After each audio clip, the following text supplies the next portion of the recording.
There we go. So, we could also do that. I forgot to post the link.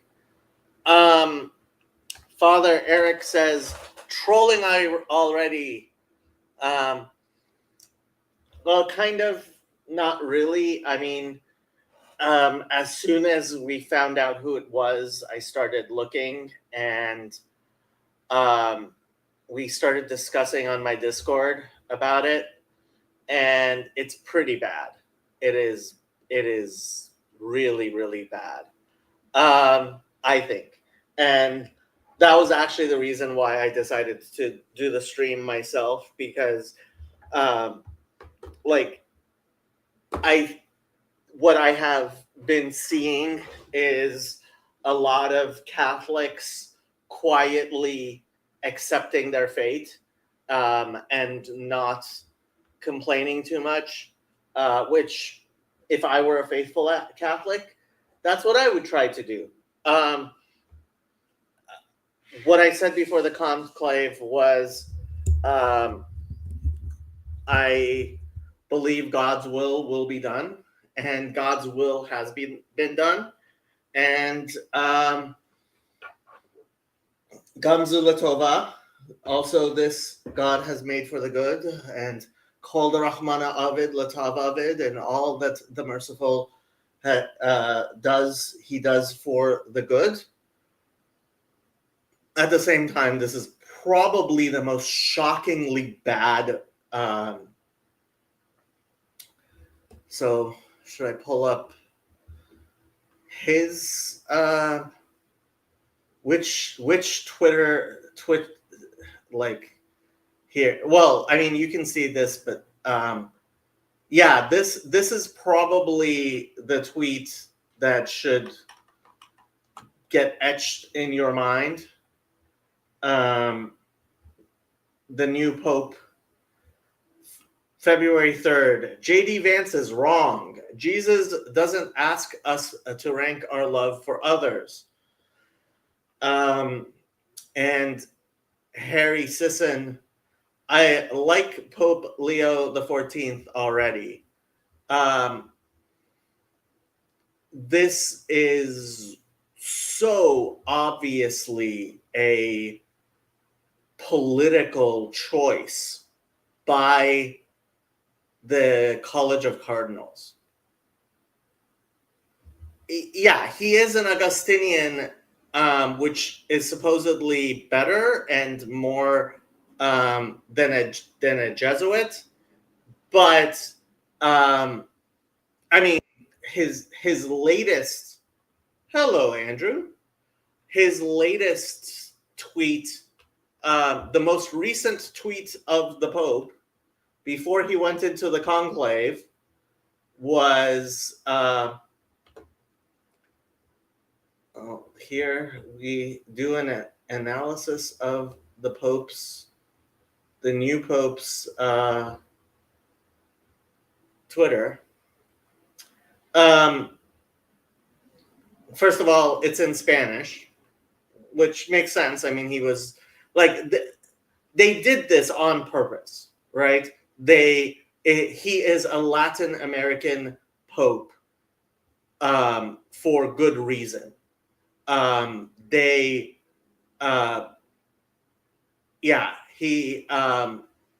chose him to be. Where is he from? Who else is here? Father Eric Lance. Yes, Father Eric is here. I'll be quiet. I can't wait to hear his comments. Yeah, Father Eric, you are the Catholic priest here, so.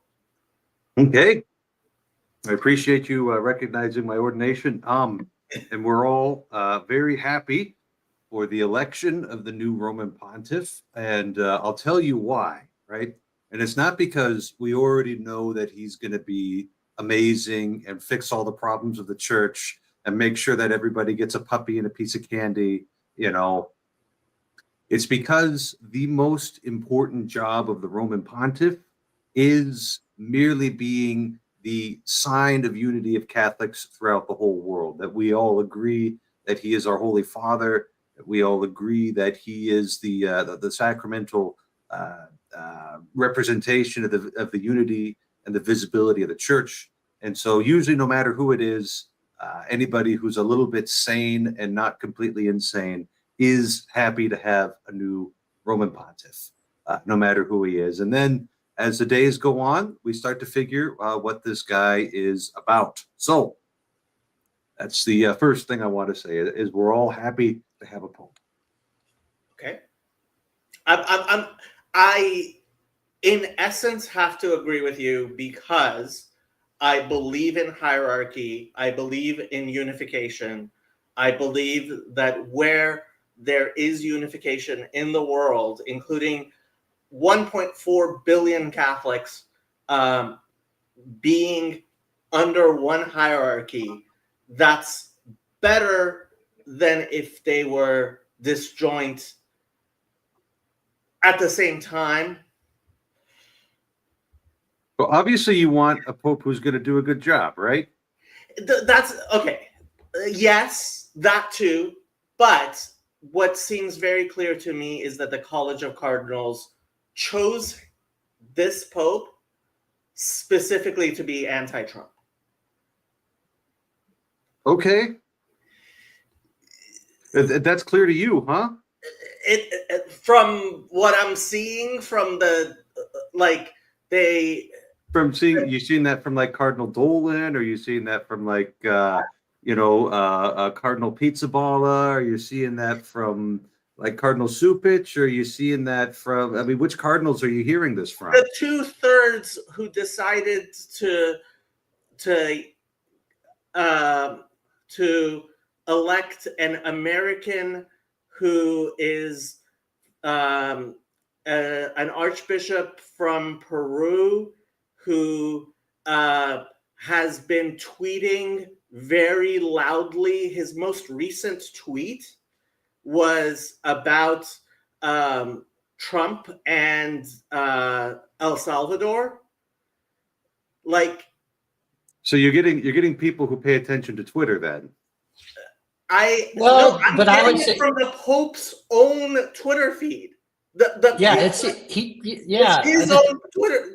I went and looked up the Pope's Twitter feed, and his Twitter feed is tweeting at JD Vance and Donald Trump. Well, that's one aspect. I think one of the things that's interesting, Matt Krotz pointed this out, which is because he was very active on X, reposting and doing things and so on and so forth. So almost immediately you can get a window into the sorts of things that you repost things and you want to do things. This is his own. This is Yeah. the Pope's own Twitter feed. This is his most recent repost. As Trump and Bukele use Oval to laugh Fed's illicit deportation of a U.S. resident. This is his most recent tweet. That's the one he's yeah. Well, I mean, part of this is the reason why I don't think bishops should have Twitter feeds. At least not ones that they're managing themselves. And I've said this elsewhere, so this is not my first time saying that. But you really think that that's actually at the front of the mind of the College of Cardinals specifically? I think that when they chose an American pope from Latin America, especially somebody who wasn't even considered part of the Papabile. He was. You're just reading the wrong sources. You don't pay attention to what the news media and like most places are actually talking about. You get to like the 2 or 3 good reporters who actually can get a beat on what the electors are actually thinking. I was looking at conclavescope.com. Yeah, you need to watch Pillar Catholic then. Those are the people who actually understand how good investigative reporting goes. They were talking about Prevost last Friday. Okay. So, I wasn't that terribly shocked to see him walk out there, and they weren't talking about it in terms of Trump or U.S. politics at all, because you American, you pig-headed American, think that the United States of America is the center of the world and that everybody worships at the Church of Donald Trump. But as it turns out, the world is actually a lot bigger than that, and we were considering other qualities. I was listening to EWTN, which I at least Kale thinks is a good good Catholic source, and Bishop Barron was on there, and he just yesterday was saying there will not be an American Pope until America ceases to be the world power. And my own bishop, in every single one of his interviews done with the local media, said, I'm not expecting to have an American Pope, right? So, like, you know, people have all sorts of opinions, but it's only the 89 cardinals who elected him that actually have a real say in these things. It's like, you got to listen to the right people. Jacob. Well, I think. Okay, sorry. Yeah, I think if you look at, and this goes way back, which is really interesting because we're living, and you're right, Father Eric, should cardinals, or he wasn't a cardinal at the time, so should priests be reposting, retweeting, whatever? Interesting. That's a whole nother story, right? But he has he is a dyed-in-the-wool progressive. He's retweeting people like Chris Murphy. Like if you go down I'm just for years and years and years, and if you're someone who understands the different sides, he is a dyed-in-the-wool progressive. Like it's all the progressive folks and so on and so forth. So anyway, on which issues, Lance, would you look at him and say progressive? As it relates, immigration, definitely. Absolutely, immigration, definitely. So you can have peace in the church with a pope who is progressive on immigration and conservative on marriage. Like, so we can go. That could be peace right there. That could be peace. So we can talk about him going after JD Vance and the Ordo Emirates, like all those other sorts of things. So at any rate, we're going to say this, but I would just say this. I'll go to this. I'll zip out from where he's at. It's very clear that he's a progressive. Okay. That being said, a progressive pope could be a centrist in terms of how he approaches certain things, right? Because I do have a sense. Hank mentioned this to me, and I think it's important. He thinks he has a sense that if you're a cardinal, nobody wants schism, right? People want unity. That's like, even if you're a progressive or a most rad trad you could get, there's this sense of you want this unity. And so the question's going to be is that he's a young guy. I also think the demographics of the Catholic Church are trending more traditional. There's no doubt about that. When you look at young priests, I think when you look globally, Africa, this is the same in every denomination, Father Eric. We're like the United Methodist Church went through this. The people who are bothering to show up to church are more traditional. Yeah, exactly. And I think if you would look at the cardinals that were very happy about this, were ones that have been outspokenly wanting to go in a more Francis or even further than Francis sort of direction. And there's a direction that Francis was taking the church on. And he's a young pope. I would take this away from Donald Trump. Right now, the United States is kind of the one superpower, throw China out, that's a whole different thing, that is pushing against the whole progressive world order right now, at least in the moment of time. And I do think that there are progressives within the Catholic Church and within Catholic Church hierarchy who would like to see a move towards a more progressive church. We've seen that in every denomination. And so they've got a young guy who appears to be at least moderate left, if you wanted to be a moderately progressive. Let's just put him there. And that could stave that off. Or the worst thing, again, Jacob, pull up that chart again that you got, and it depends on. I'm not too familiar with the source that you've got here, but we can look at the different tendencies that. What is this conclavepedia that you're pulling up here? Conclavescope. I put the link in the chat. Conclavescope. So I'm just looking at this from like an American Catholic young priest because that's the only perspective I have available to me immediately. And I look at this and I'm like, okay, he's a little more, let's say, open borders than I would say most of my cohort at the seminary would have been. and super big on dialogue and communication, which aren't intrinsically evil. But I look at that moderately conservative on moral doctrine and centrist on liturgy, and I'm like, well, you know what? Like we could survive that. Because I'll tell you the biggest, as Catholic priest, as one who is in a position where I do ministry with the people who appreciate the traditional Latin Mass. The biggest pastoral problem that Pope Francis caused me personally was the restrictions on the traditional Latin Mass. So what really it comes down to is that for me, it's like, well, if he's going to loosen that up, then he can say whatever he wants about immigration. Like that's. But yeah, that's going to be the interesting thing. There's another great, if anybody's interested, there's collegeofcardinalsreport.com, which is where they stand. It's a good site. And I think they're right down the middle from your father, Eric, the guy who was talking about this. Seemed to me to be a pretty sober-minded Catholic, right? Which is, okay, guys, we can't get too riled up one way or the other. You know what I mean? Like, it's all about, unity, right? Those sorts of things. But they talk about where they stand. And he's come out saying pretty much he's against female deacons and female priesthood. He's been kind of wishy-washy on blaming same-sex couples. He hasn't gone as far as some others would want to go. He's kind of stayed pretty ambiguous on that. It's unclear where he's at on celibacy and the Vitus Ordo. He hasn't really gone one way or the other on that. He's a strong proponent of a synodal church. He's written on it and talked about it. That scares me. And yeah, sure, but maybe he can come up with a definition of the word synodality that people can actually understand, right? Well, my biggest worry, like the biggest worry I have, is that he was chosen by the cardinals that were chosen by Francis. That's the biggest red flag for me. Is that? I mean, James White has been talking about this forever.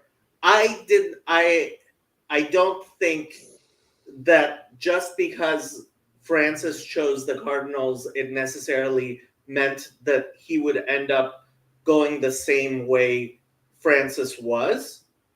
And if you Francis was not the worst pope in history, that's for sure.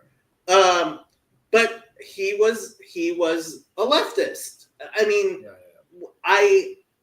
it very politically, the idea that the Catholic Church is going to be an advocate for same-sex marriage-ish type stuff, or no border globalism, immigration type stuff, or who am I to judge, as Pope Francis famously said. It doesn't make me happy. Right.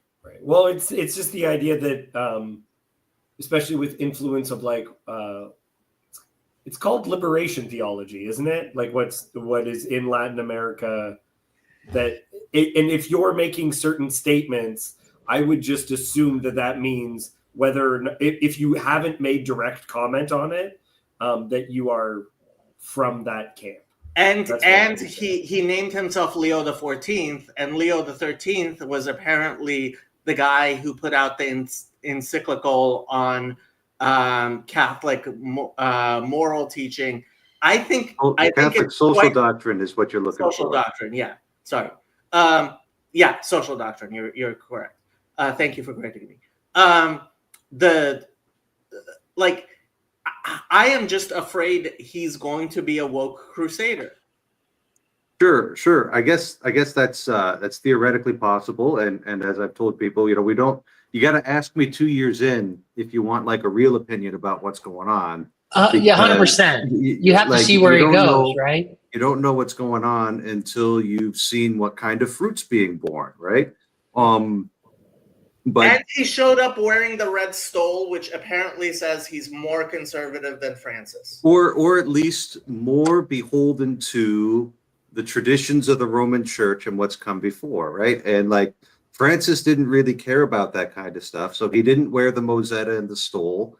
He refused to go to Castle Gandolfo in the summers, which wrecked the economy of that little town outside of Rome. He refused to stay in the papal apartments, which, you know, the papal apartments really aren't that nice, right? They're like, you know, 4 centuries old at this point and need constant renovation, aren't very big, but it makes you more convenient to the members of the Roman Curia.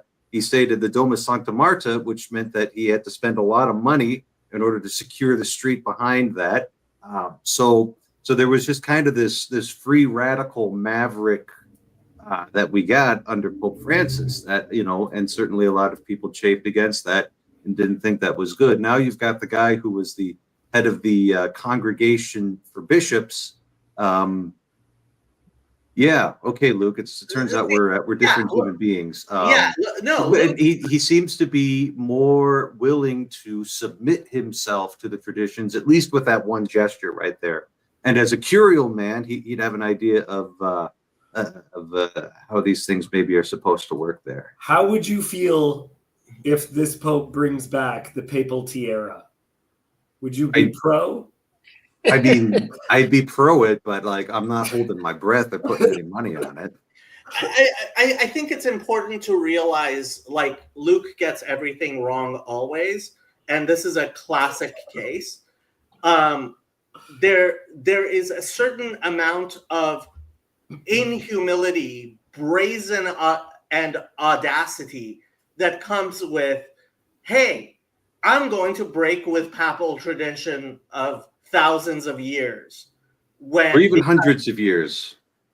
Yeah. Well, yeah, but like Francis, I mean, just the fact Francis called himself Francis, right? Well, he picked a saint's name. Like, I'm not going to get too mad about that.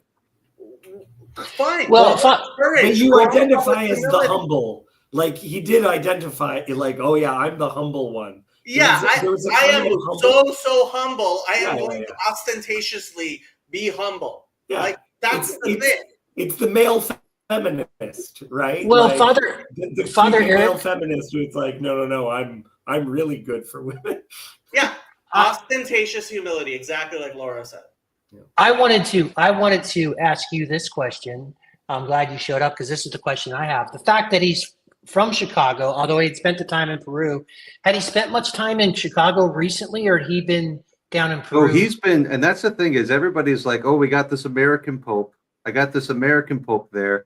And I'm like, oh man, like, he's been doing ministry in Peru and then as a head of the Augustinian order, probably based in Rome, for like 30 to 40 years now. Okay. So the question I was gonna, I was gonna say, would you be able to call some of your buddies in Chicago, like some of your priest buddies, and say, hey, do you guys? So no, he's not known in. Okay. He's not a Chicago. I'm like, he grew up in Chicago, and we're not going to sit here and pretend like that's not important. But he is really like the fact that he would tweet these things. It's like, well, it seems like maybe he's got a more South American set of priorities than he does a United States of America set of priorities there.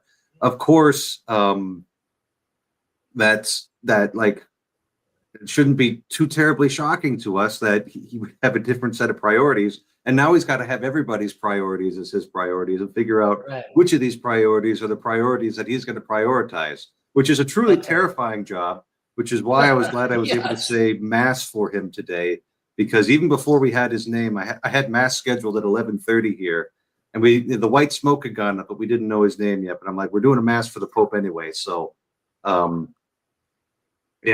that's actually the most important thing I did today.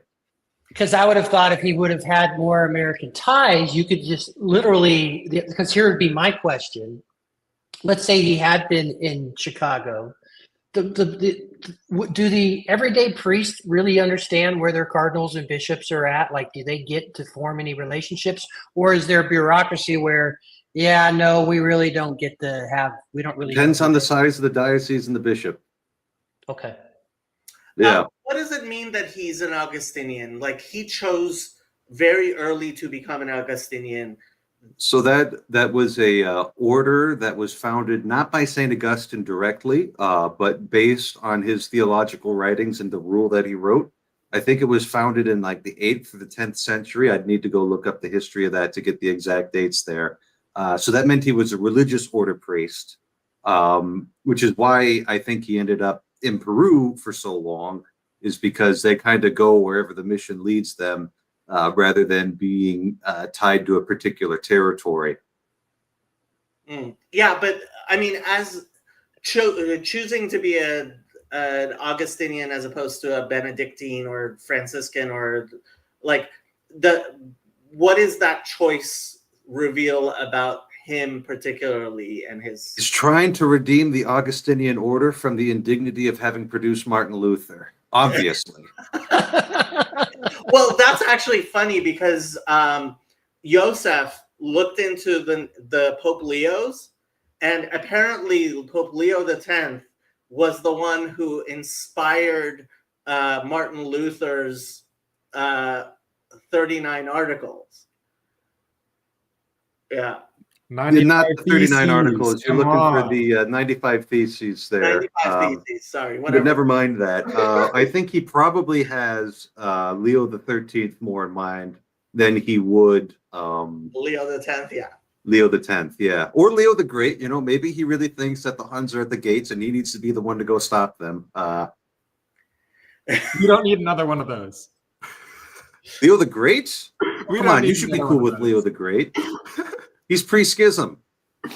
No. Oh, I'm sorry, Andrew. I'm sorry. No, I forgot. Your church had a schism with Leo the Great. I'm sorry about that. Lance, you should be cool with Leo the Great. There, absolutely. So, Father, I think Nick Freerillian has the best question in the chat. What would the new Pope? What does he think of Fulton Sheen? My outlook will depend on this answer. I unfortunately do not know what the new Pope thinks of Fulton Sheen. Did you but like that Fulton would actually Sheen? be that. Oh, I'm a big. I'd probably reread "The Priest Is Not His Own" every 1 or 2 years by Fulton Sheen. It's an extremely bracing read, and it's quite helpful there. So yeah, unfortunately, but you know, he probably would have grown up seeing Fulton Sheen on TV. So Yes. he's of that generation. Yeah, and Bozo the Clown too in Chicago on WGN. So we've got that going for us. I saw Julian tried to join. I don't know what happened there, but I would love to hear his take. It's kind of funny that we have Hutterites following the papal elections, but We might have. No, never mind that. It's not quite public news yet.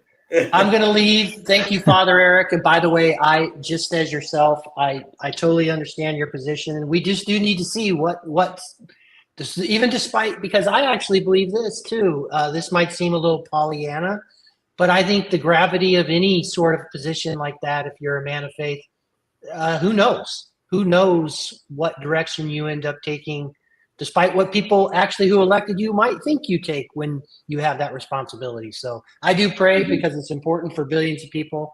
I pray for my Catholic brothers and sisters that all is well. Julian, Thank you. I think this is the first time you've been on my channel. Hello. Hello. Julian's, for anybody who's new around here, Julian's one of the old school members of Paul Vanderklay's channel, and he's a Hutterite, believe it or not. So, what do you want to say, Julian? Oh, I don't know. Luke just sent me a link. He thought I should get in on this. I've been I've been joking to people. Are you following the election? And then I say, I mean Vatican City. Okay. And I've been following it really closely. So, yeah, maybe a bit too closely. I know all the. It does make for good. It does make for a good story. You know, like the news world loves showing that chimney, loves showing all the Swiss guards in their uniforms. It's great television. Even So- as an American, I can respect it. I have to ask, Julian, were you surprised? Had you heard, was his name on any of your lists that you had looked at before? I think I was thinking it was definitely going to be one of the two front runners because the conclave was so short. But I had heard some rumors that this guy was kind of a second option for some of the pro-Francis people in the conclave. So it kind of made sense when he came up, but I don't think anyone was really expecting him. Mm. I mean, there are a lot of people who are saying he's an American. That's not so they're definitely not going to pick an American. So I think that made for a big surprise. Yeah, Bishop Barron. I don't think the people in Rome really think of him as an American. Yeah, he had a lot of support from South America, I think. And is he based in America or is he based somewhere else? No, he did like 20 years being a bishop in Peru. He was the 2 terms as the head of the Augustinian order, and then Roman curial assignment. So I'd say the majority of his assignments have actually been outside the United States. He was educated in Rome too. Yeah, from everything I've seen, like he left Chicago pretty early. Except he has a bachelor's degree in math from Villanova, Which is important because the Vatican's in serious financial trouble right now. So let's have a guy who understands how math works in there. And I mean, if you graduate as a math major from Villanova, it definitely means he's high IQ. That's yeah, that's not a question. So yeah. So who was Hutter and why did he break off from the Roman Catholic Church? Let's not get into that now. All right. Yeah. We've done lots of Hutterite discussions. Well, we did 5 years ago, I guess, is when we really did the tons of Hutterite discussions. Yeah. Yeah, I mean, I don't know. Should we go through people who had questions? Sure, I'll answer them to the best of my ability, but I said, some of this is wait and see what we bought. Don said, "Is this one a liberal theology guy?" Liberation theology guy. Theology, yeah. I mean, the tweets might seem to suggest that, but there's different flavors and strands of that and various levels of radicality. You can go all the way communist liberation theology. Otherwise, it's just kind of slightly center left, if you want to use that framing. So I don't know. Why have we never heard of him before?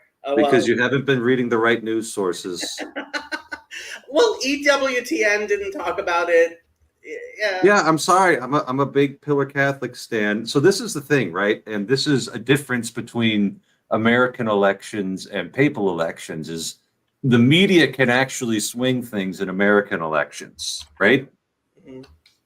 Right. The media really can't swing things in papal elections. So I think people kind of approach it as if it's an American election where, if you accidentally boost your enemy's signal over and over again, he'll end up winning the presidency. Not like that would ever actually happen, but yeah. He was a capable candidate. He was part of the list. Like not kind of one of the top 5 or so, but he was definitely one of those lists of 12 or so people that were floating around everywhere. I put a link to Pillar Catholic on into the thing. What is the significance of choosing his name, Leo? Means he's going to have a great relationship with the Huns and a bad relationship with the Monophysites. I think probably he's looking at the history of Pope Leo XIII, who was a very important figure there. He was the one who started bringing the Catholic Church out of the Middle Ages. And I mean for real, right? So during the pontificate of Pius IX, Pius IX was advocating a return to the ancient regime and altar and throne arrangements. And it kind of left the Vatican frozen, surrounded by her enemies. And Leo XIII gets elected and he says, this isn't sustainable. maybe I would like it. I don't know, but we got to start like figuring out how the Vatican's going to operate without the papal states anymore. And that's not really like an easy thing. So he could be looking at that. But more likely, if I had to roll the dice on it, he looked at the tradition of Catholic social doctrine, which is bigger, which is a smaller category than the Catholic social tradition.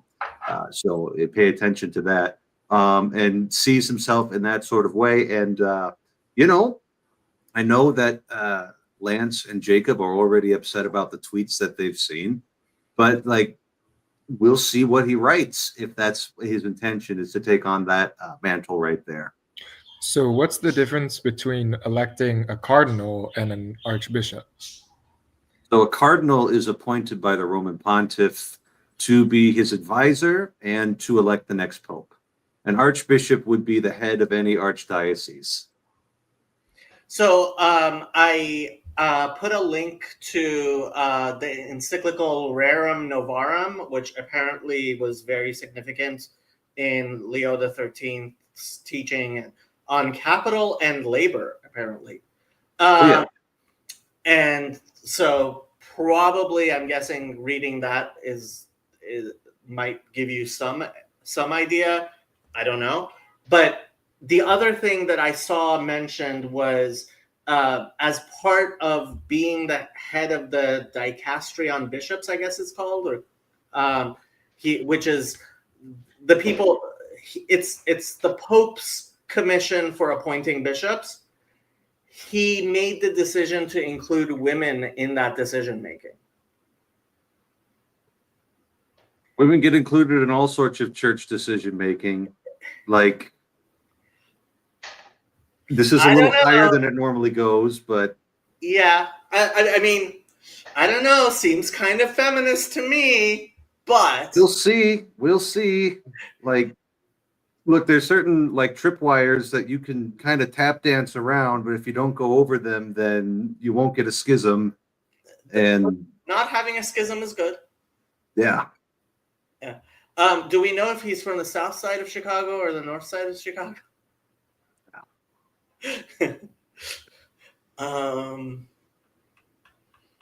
Okay, going to more recent things people are saying. Will he make proclamations regarding whether or not Chicago deep dish is pizza or not? I would hope that he would treat his office with a little bit more gravity than that.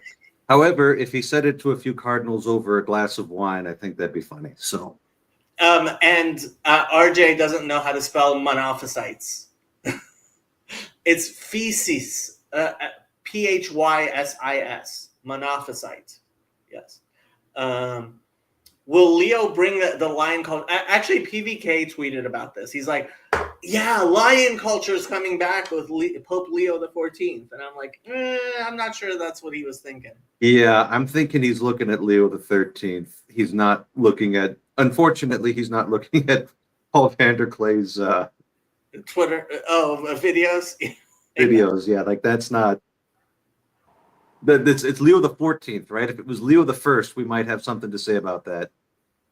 Our entire parish council is female. Wow. Sounds about right. Is that usually the case? I mean, usually it's like 2/3 to 1, but like, look, like, I don't think you guys, like, if you don't understand how your average Catholic parish works, I bet you it's the same in other churches too.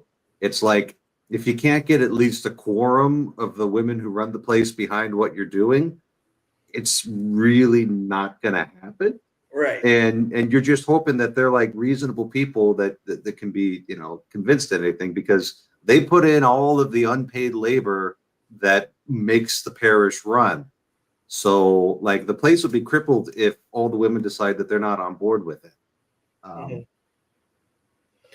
Okay, so practically, what does this mean? I mean, you're changing all the pictures of the Pope in your office.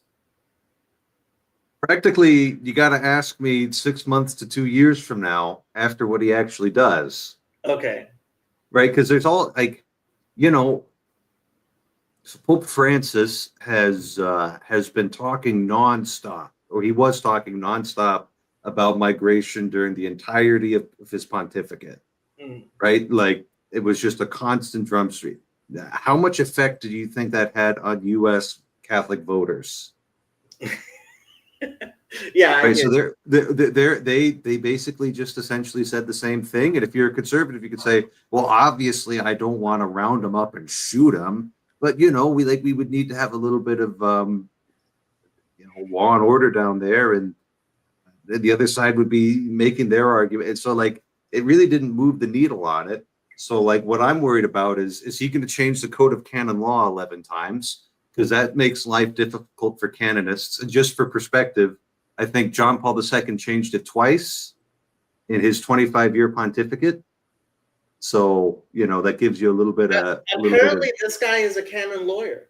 And he's a canonist, right? And so he should understand that law should be stable. So really, as I mentioned before, it's Traditionis Custodes that has like the most impact on Argo itself, the restrictions on the Latin Mass. Like, that's what I'm curious to know about, but I'm not expecting to see anything next week. Like these things take time. So do you guys pray for the Pope on a weekly basis or a daily basis? On a daily basis, okay. Every time you celebrate Mass, each of the canons has you pray for the Pope. So I got to get used to saying Leo now, where I used to say Francis. Leo the 14th. Or nope, just Leo. Just Leo? Okay. Just Leo, yeah. What's the Latin version of Leo? Leo. That makes it easier. Yeah. Leo Leonis, I think. Okay. Yeah, because Francis was Franciscus. Yeah. Franciscus, yeah. Yeah, Franciscus. Yeah. Okay. Yeah, I guess. I mean, I'm just wondering. Like, we'll see. Did you listen to his first speech? Yep. What'd you think? I might have given a different first speech, but like. What did he say? Yeah, what did he say? Said peace and love for everybody. He said, I hope to walk together with everybody.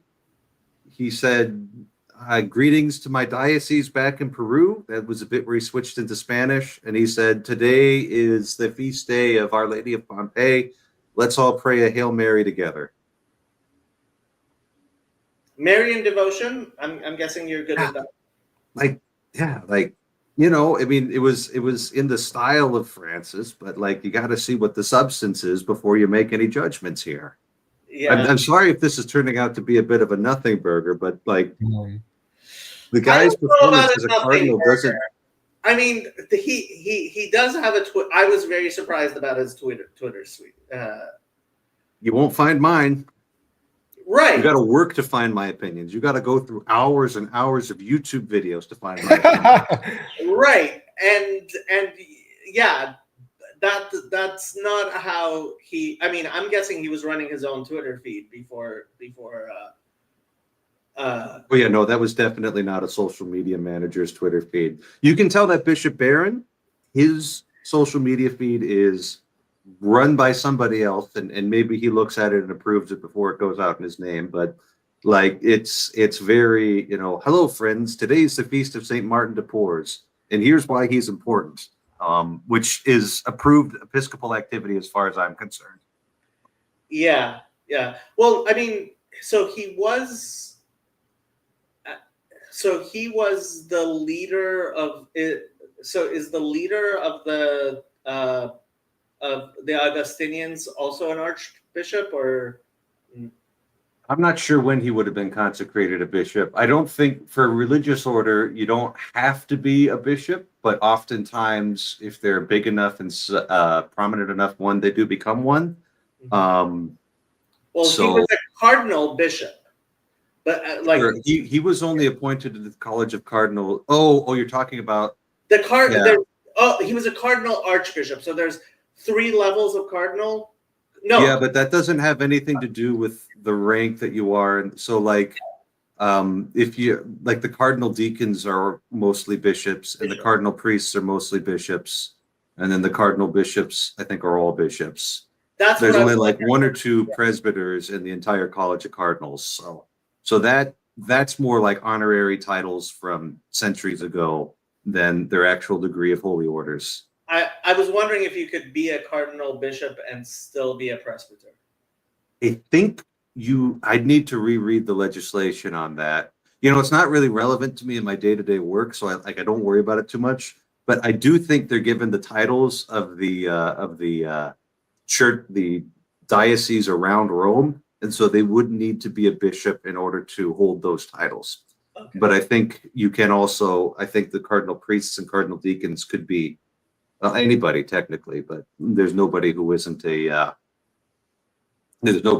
priest, at least. Well, now that we've broken the American glass ceiling, we know that it's one step closer to having Pope Eric, Pope Big Mac. Can you choose Big Mac as your papal name? I could. Like, there's nothing technically against that, but I think it would probably be like Gregory or something,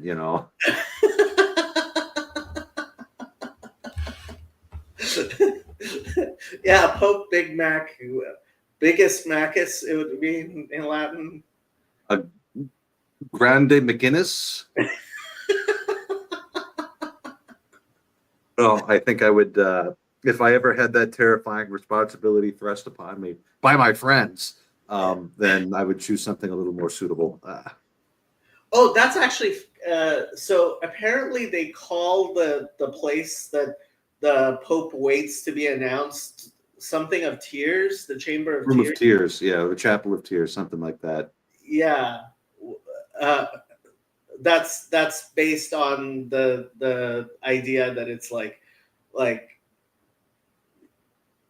you're the Pope. Yeah, it should be like, if you do a good job and elect the right guy, you should be utterly terrified at the prospect of it, because you don't get to drive yourself around anymore. You can't stop into a 7-Eleven for a Slurpee. Every day of your life is going to be meticulously scheduled from now on. You don't get to wear shorts and flip-flops anywhere. And absolutely everything you do is going to be scrutinized to death. So you'd have to be insane to actually want that job. Oh, and it's for life. Did anybody tell you that it's for life? 4-year term for the United States president, maybe 8, but yeah. Yeah. Do you think Leo the 14th is going to have Easter on the Orthodox day like Francis wanted? I didn't know Francis wanted that. Yeah, I don't know that Francis wanted it either. He was just kind of thinking out loud, and he did it in front of a reporter. So, you got to see what he does. I mean, is there any indication for ecumenical relations? Like, do we know that this guy actually had this at top of mind in any way?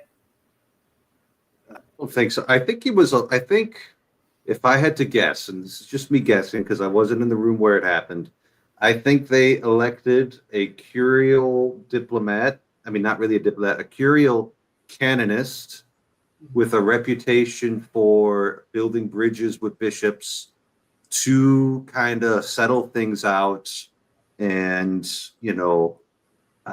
govern the church a little bit.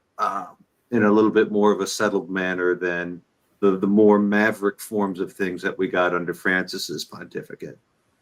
Now, him being a curial insider can go one of either ways, because either he'll just keep the old boys club running and not maybe make some of the changes that could be good, or he'll know who's got skeletons in their closets and where he should start cleaning things up. So it's like it can kind of flow both ways, having somebody who's been there. And as I'll just keep on saying this over and over again, we got to wait and see what happens. Yeah, especially, I mean, I don't think people necessarily think about what a life-changing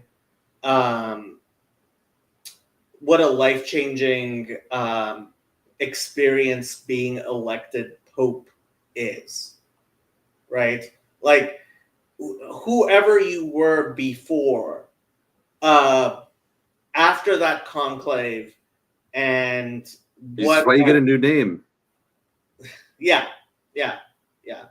Why was the election so quick? All of them are pretty quick. I mean, this was quicker, but this was about on average with what they've been like recently. Like John Paul II, it was 8 votes, and then I think Benedict was 4 and Francis was 5, and this would be along lines with that. So, I mean, I said I wanted a week-long conclave, and I still stand by that because, you know, your church, your diocese, you know, will survive without you for a week. You know, like you can delegate whatever emergency power you need. Your vicar general can handle these things until you get back. But what does happen is, like, for the funeral, everybody flies in and then they hang out in Rome until the conclave starts, and they're already politicking, right, in the Roman way, which is somebody else is going around promoting your name. You're not promoting your own name there. So they, it's not like they haven't been having these conversations. They've been thinking about it and having these conversations since Easter Monday when Pope Francis passed away, because it's their job and they need to be doing that. So, given the fact that they all get there to Rome so quickly, and I guess that doesn't surprise me now that the elections are happening faster. There's only 100 candidates. Like, it's not like they're choosing who to be president of the United States out of possibly thousands and thousands of people, right? There's only the only people who are at all likely to be Pope are one of the cardinal electors, right? Mm-hmm. And there's 135 of those. And I'm guessing at least 20 to 30 of them, there's like, forget it, that's never going to happen. Right. Yeah. Like, you know, as much as he would have been like my personal favorite, you know, I don't think Cardinal Burke or Cardinal Sarah, unfortunately, were really in the running, no matter what you would read in a news media outlet, because it's not those conversations that have mattered. And to the same degree, I don't think you would have had a Cardinal Hutterite or a Cardinal Marx, who would be extremely progressive European candidates. They weren't in the running either, right? Like the college was not looking for either of those extremes. Right. So we ended up with a moderate candidate. You don't think Parolin and Tagle really were serious candidates? Well, they were. I think they were serious candidates, and the college decided not to go with them. Right. Yeah. I mean, I like this whole Parolin thing. It's like, okay, you had this massive financial scandal that happened under your watch, and you signed off on a fair amount of the paperwork, but you had no idea what was happening. Like, come on, buddy. You kind of torpedoed yourself there. Yeah.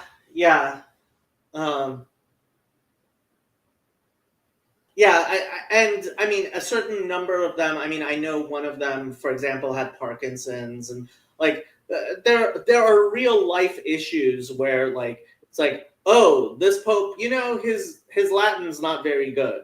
It's like, I mean, this Cardinal, his, you know, so it's, yeah.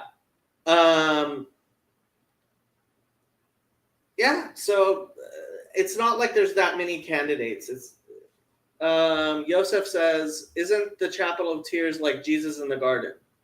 You mean like the artwork in there? I'm not sure what he's asking about. Yeah, he's saying like it's reminiscent of Garden of Yeah, no, I mean that would be if that's what they're thinking, then I think they're thinking correctly. Right. Like you know, my son, when you come to serve the Lord, prepare yourself for trials.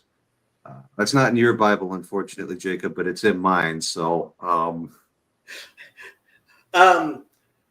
yeah, we discussed this, Julian, Jules, and Father Eric rightly thinks that the Cardinals might have bigger things on their minds than who's going to be the president of the United States for the next 3 years, which I have to say, like, I guess it's more of a Gen X. I mean, are these all boomers?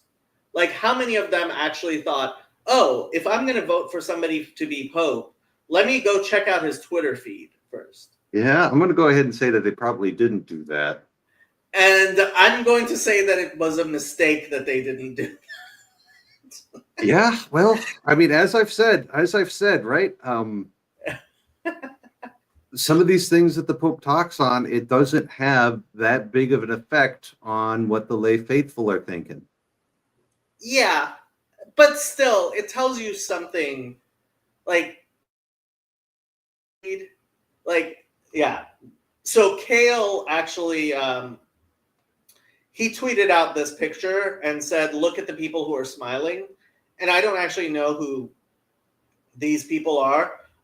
He zoomed in on this guy who, again, I have no idea who he is, but apparently Kale thought that was the fact he's so happy was very indicative. Well, Kale's also just less happy than I am, so. Well, do you know who this guy is? I don't know which one you're pointing at. Oh, the one kind of in the center next to Cardinal Turkson. I can't tell from here. Okay. Remember, all this stuff happens in Rome. I'm just out in Fargo, like. Yeah, well, Cardinal Turkson's kind of easy to pick out of it. Yeah. I don't know. I think you put people on a balcony, they just kind of start smiling at people. Yeah, maybe. Yeah. I mean, I'm guessing Cardinal Burke isn't super happy with the selection. Maybe we should ask Cardinal Burke and see what he thinks instead of sitting here and trying to speculate about what's going on inside of people's. Let's see what he says. Yeah, I've met him before. He was a really nice guy, and he's also a very prudent and discreet man. So he doesn't run his mouth on Twitter. Yes, which is why we're speculating. You might say he's even kind of conservative in that way. Yeah, well, I think as I've said before, the higher up the hierarchy you go, the less you should be talking. Yeah. Like who really cares what the director of liturgy of the Diocese of Fargo thinks? Just my friends.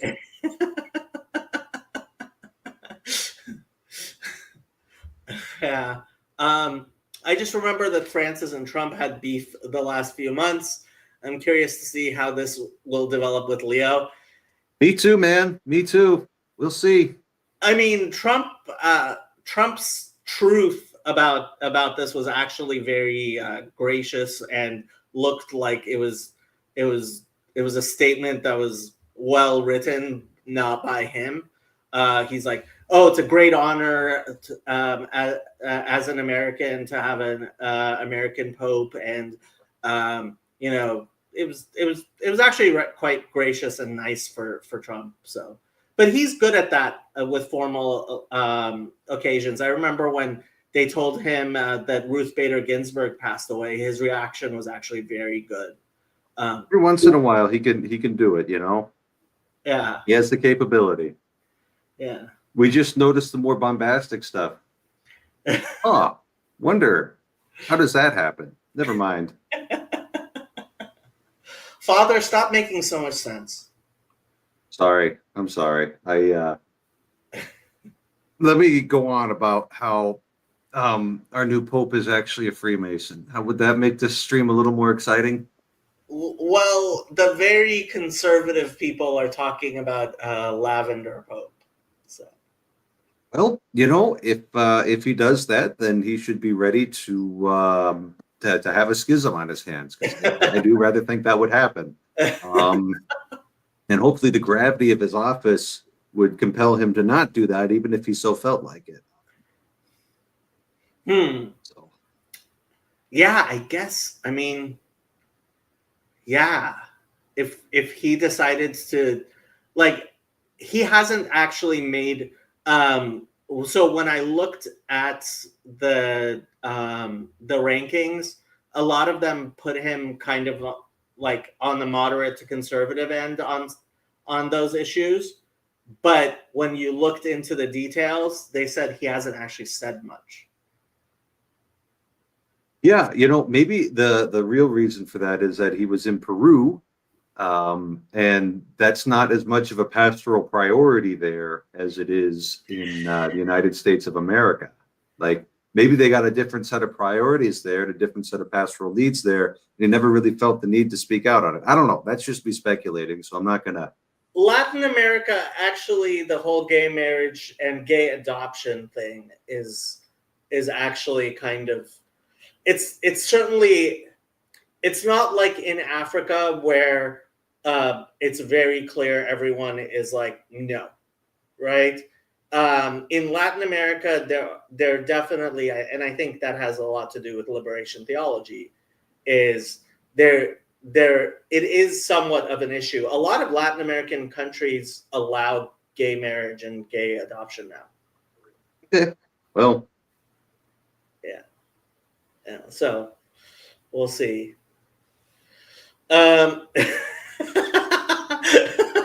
Jules is very correct about this. I mean, he might have to go back to just doing regular Thomism rather than news and commentary, which frankly would be better for him, even if it's not good for his bank account. Yeah. Because every time I heard him just doing regular old Thomas Aquinas stuff, it was fine. The news will make you mad. You got to be careful about that. Yeah. Speaking of that, I think I got to get back to my real job. But I thought you might be having a stream today, and I thought maybe it would be good if you talked to somebody who knew something. So thank you for coming on, Father. It definitely is good to. Thank you. Yes. Ready. Oh wow. God bless you. God bless you all. You can't go okay. now. I guess there's another bald guy here. I got to stay. Father Eric was about to leave. Now he has a job. Paul, what are you doing? I was doing my job, and I just saw that you were streaming this, and you've been streaming for a while, and I thought, because of course I wanted to hear from Father Eric, and my take originally, and it's just of course a nobody's take, was it's an obvious, if the Vatican is as insolvent as some people have told me it is, this is an obvious choice. Because everybody's thinking about the Pope through all their little lenses. You're the cardinals. You're trying to keep this whole ship afloat. It's like one Pope to the next is like, but like the Vatican going bankrupt, that's a problem. And just picking an American Pope, this is millions of dollars to the Vatican and to local churches in America, which is where the money is. To me, I saw this, I thought, bang, makes perfect sense. What makes you think an American Pope leads to donations to the Vatican? So imagine being a bishop in Germany, right? Your salary is paid by the German government. Okay. You are not accustomed to going out and begging for money. Oh, okay. Okay, like in Peru and in the United States of America, we have this habit of going around and just, capital campaigns and all of these things, right? And, if he plays his cards right, especially a religious order. So if he plays his cards right, first thing he's got to do is he's got to really just go to town on the corruption.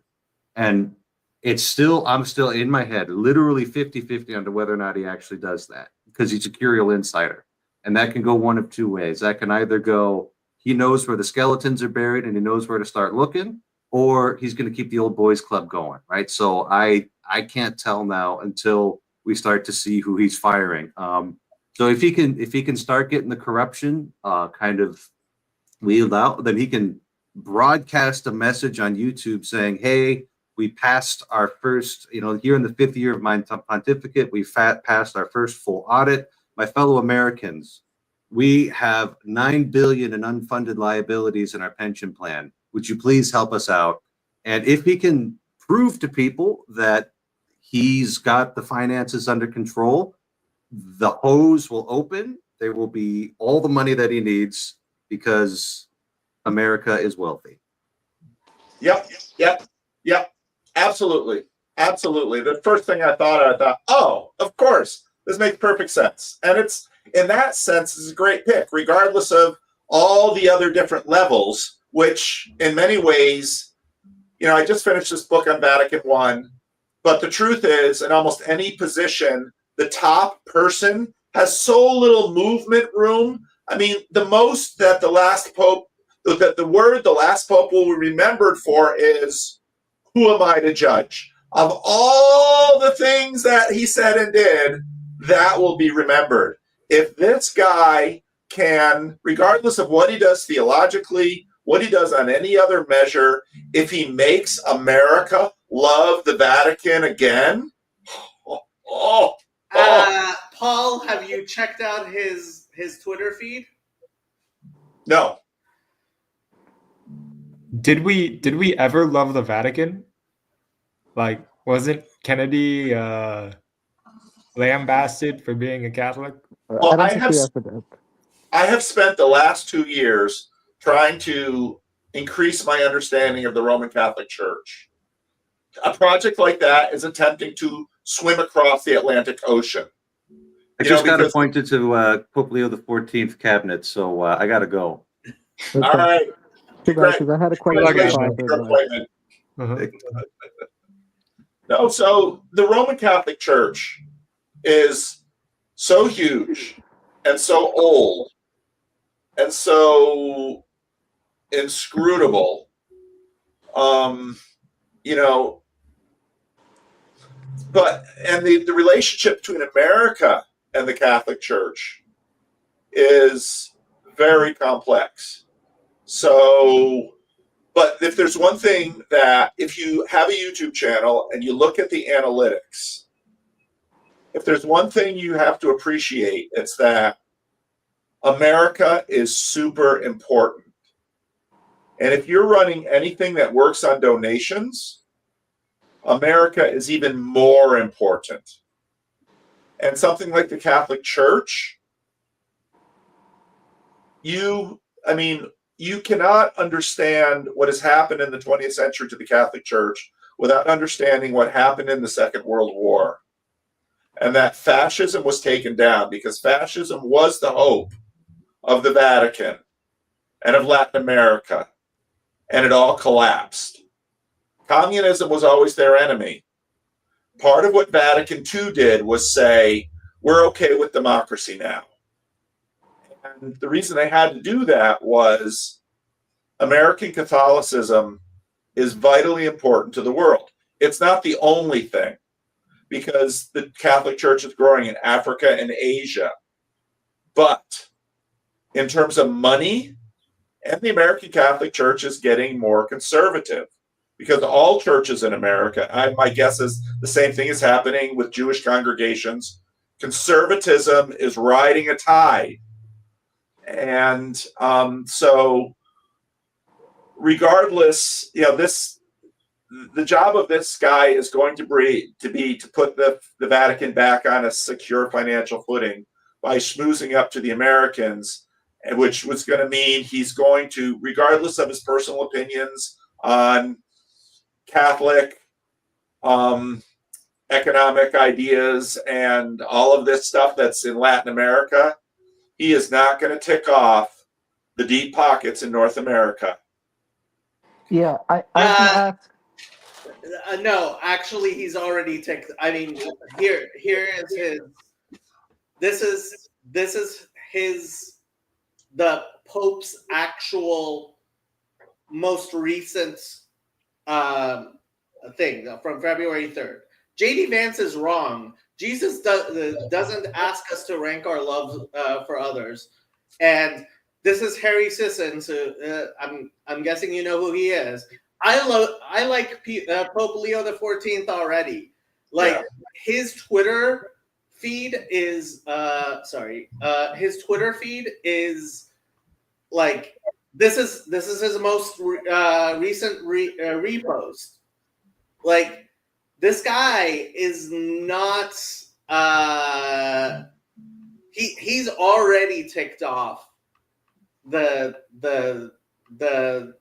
conservatives. Okay. But again, where is the money? How many Catholics in America are conservative? And what is their age demographic? I hear you, but consider the pro-felicity thing, which is when you're, which, by the way, I hate that entire idea. But what's also happening in American politics is you gain traction through outrage, not by being a moderate, not by appealing to a large group of people, but by doing what one side or the other wants. Right. Which political party raised more money in the 2024 election? Democrats. Right. Why? Because that's where the money is. Right. Because all those boomer Catholics that loved Pope Francis, that aren't down for Catholic social, I mean, he can afford to tick off Cale Zeldin and Larry Chapp. Yep. But you know where all the money is? All those cradle Catholics who don't go to church, that lived in the fantasy that Pope Francis was somehow leading the Catholic Church in the right direction. This guy is going to make bank in that group with that political posture. Saint Monica's here in the People's Republic of Santa Monica is by far, I mean, it used to be Bel Air Presbyterian and Beverly Hills Presbyterian, but now it's Saint Monica's. Right. Is so where this guy, the cream of the crop here in Los Angeles go to church. This guy can roll into Santa Monica, and say, J.D. Vance is not the kind of Catholic we want. Pope Francis, God rest his soul, had the right vision. You need to support me in Rome. Yeah. Could I? Yeah, Kirk. I was going to ask Father Eric, but maybe PVK might know, if any non-Catholics who are invested in certain causes of the Pope would donate to the Vatican. But, yeah. Oh, yeah. Well, and this is the strangeness of the Pope Francis thing, which was that his pro-felicity was exactly what they wanted, because they're trying to appeal to non-Catholics, but it didn't do them what they needed. Now, here's a weird thing about an organization which is as huge as the Roman Catholic Church. 1.4 billion members. Right. This is something that's crazy about an organization this large. They are so massive, they can keep losing people who show up for Mass and keep raising money from people who are born Catholic and are angry with the traditional Latin Mass down the road. It's insane. But, there's a reason. And so it's going to be very interesting. So Cale says, this is Francis 2.0. Hanks says he's super excited about this. Now we'll see how long Hank's excitement remains, but it doesn't matter, because what does the Roman Catholic Church need America for? They need it for money. You got to think about it as an institution. And from what I've seen watching Catholics, will there be a major schism? So I was reading this book, Vatican I. It was very interesting, because after Vatican I, there were a lot of people who were really unhappy with Vatican I. And some people tried to break away, didn't really work. That church is so massive, it has so much gravity that people stick to it even when they're super unhappy. And part of the genius of the current strangeness, where you have not super liberal, well, you have sufficiently progressive leadership, and he's a registered Republican. Yeah, he's a politician. Come on, people. You have to understand what we were just watching. He knows how to make this. He's not dumb. So he will, what is his... Apparently he's also very strongly pro-life. Yeah. So, and this is what you're going to get with people. You're going to get a mixed bag. But the main thing I think the Cardinals were probably thinking of, they've got lots of theologians there. They've got lots of people to pick from. They got 1.4 billion people to pick from. What do they, if you're on the board of directors of an organization and you're drowning in a sea of red ink, this choice makes, because you're not going to resolve any of the other issues. Pope Francis couldn't bring in, even if he wanted to, which I don't know, couldn't bring in women priests, couldn't, he'd do some wiggling in terms of Catholic family policy. He couldn't do much because, my goodness, the thing is so massive. So who is he to judge? He does a little trimming along the edges. He makes some progressive noises, gets some goodwill from people who run the marketing on Google TV. But this guy, he's there to fix the Vatican finance problem and to raise money. So I've been on a variety of search teams all my life in religious organizations. Right now, whether you're the general secretary of the Christian Reformed Church, the president of Calvin Seminary, the president of Calvin College, the director of an agency in the Christian Reformed Church, your main job is fundraising. Period. It's your main job. You have other people down below you to keep the organization running. It makes perfect sense. Yeah. I initially I thought you were disagreeing with me. But the St. Monica's thing, that's where he's going to get money.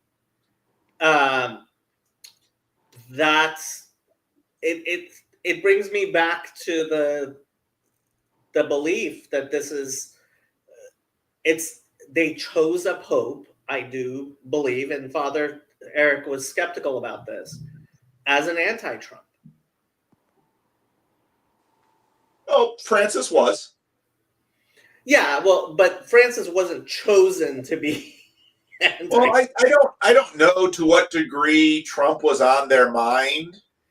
I'm sure he wasn't completely apart from their mind, but America is a pretty important nation, but it's not the center of the world. So, well, you just said that the fundraising is about America, and America is where you get the money. Okay, and how you have two choices to get money as the Catholic Church in the United States. You can be a left-wing firebrand, or you can be a right-wing firebrand. Or you can be an institutionalist. I don't think people are giving money to institutions these days. That's part of what happened with MAGA. It's like the voters for Trump are not Republicans. Jacob. Yes. Who on average has more money? A 70-year-old or a 30-year-old? 70-year-old. You think the 70-year-olds are still giving to institutions? If I have to raise money for the Christian Reformed Church, my whole contact list are boomers. They're boomers, but are they giving to PVK or are they giving to the CRC? That's who gives to the CRC. The banner is still going. Yeah, God have mercy on our souls. But again, I think certainly what now we refer to as the left, which I don't think is very left anymore, is the institutionalists. Like that's how Liz Cheney ended up becoming a Democrat. And I guess that's also kind of true for the CRC, although now that the CRC institution has become conservative, are those boomers still giving money to the CRC as a denomination, or are they giving it to Abide or whatever? One of the first things that happened when it was very clear that the CRC had taken a stand and was going to stick to it is what we heard out of Grand Rapids. Do you know how much money we give? That was the first message sent. Okay. Have they stopped giving? Have they? Oh, yeah. Grand Rapids has. But again, remember, the CRC is 70% conservative on this issue, at least. And so, I mean, it sounds to me like you're making my point, Paul. Like the people with the money, which is the people in Grand Rapids, have decided we're not institutionalists. How many Catholics go to church in America? Millions. Okay. How many people who identify as Roman Catholic go to Catholic Mass more than once a month? Still millions, but smaller. What percentage of people who identify as Catholics go to church more than once a month? I'm guessing less than 10%. I don't know if it's that low. So anyway, what I'm saying is, people ask why. And people are looking through an ideological framework. Freerillian says I'm being cynical. I don't think I'm being cynical. I am looking at this. I was on the executive director search team for the Christian Reformed Church. I've been on search organizations, search teams for a variety of things in the Christian Reformed Church. Every not-for-profit organization, when they look at because the top position is the most visible position. And just him being an American means millions of dollars, period. I mean, even Hank, who, so Kale's like, oh, this is Francis 2.0. I was on the phone with Hank because he called me right away. Yeah, that's what Hank does. And, well, what's the most important aspect about this Pope for Hank? He's from Chicago. Yeah. So all the ideological things. I mean, there are how many million Catholics in America, and you think Hank is going to give more money to the church because of Pope Leo? I think Hank would give money to the VAT. Now, remember, when Hank gives to his local church, he's probably not giving to the Vatican. Right. So I think Hank supports his local church, but I suspect that this guy coming to Chicagoland as a native son of Chicagoland comes to Catholic Chicagoland, even though people might hold their nose at his tweets if they even read his tweets. He's going to walk away from Chicagoland with millions of dollars just from Chicagoland. Yeah, and he speaks fluent English with a Chicago accent. Apparently, yeah. So again, there is no perfect pick. Every pick is, a compromise. But if you can, and so when Kale is like, well, this is Francis 2.0, and it's like, if you're going to do Francis 2.0 and you're deep in red, pick an American. Just easy. Yeah, this is definitely, he's definitely a Francis loyalist. And the Francis Coalition, James White has been talking about this for a while. He keeps on talking about how Francis stacked the deck for this conclave. So, yeah, don't know what to tell you. I wonder what Bishop Robert Barron has said about this recent pick, if he's commented on it. I doubt he's commented yet. He commented right away, thought it was a great pick. Well, of course. Of course. What else is he going to say? Terrible pick. I hate this Pope.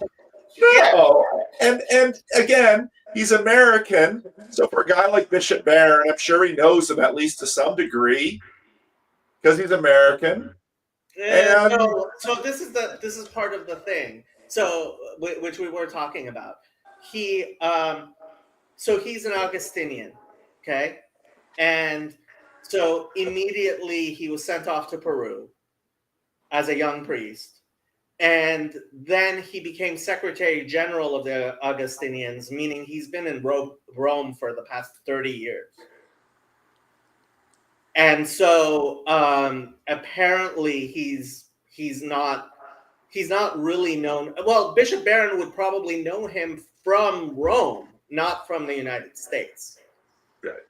But they're also both Americans, and so I'm not saying he's in an inner circle or anything like that. But again, all of these affinities have value, and so even if there's a lot of Americans who aren't really geeked about him because he's American, yeah, we're pretending to know things. It's exactly right. Because we don't know Bupkis.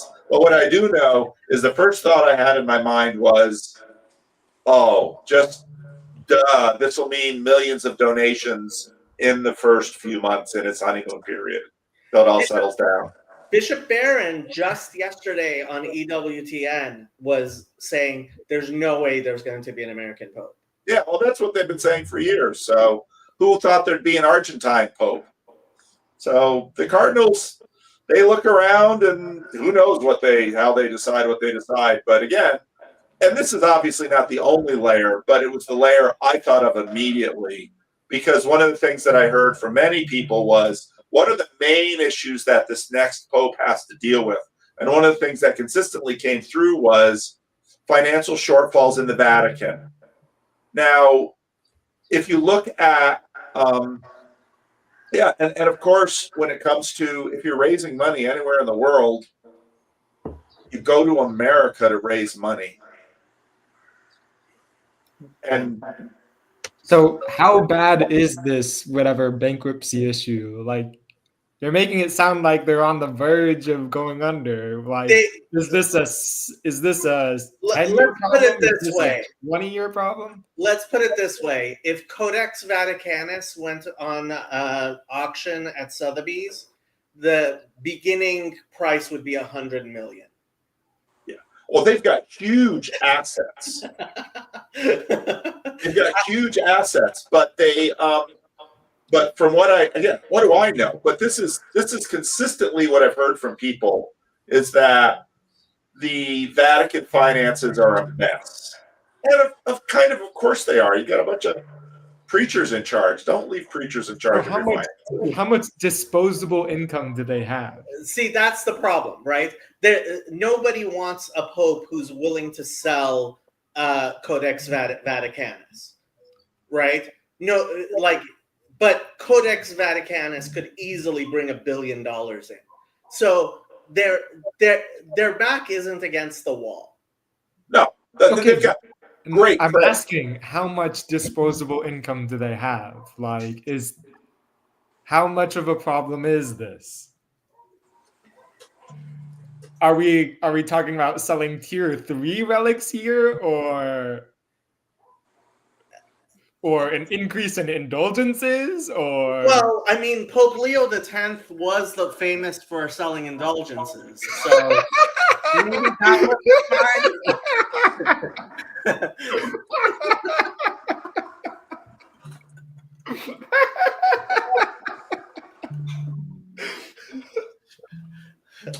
Are you actually looking it up, Paul, or should I? I'm working on it. Yeah.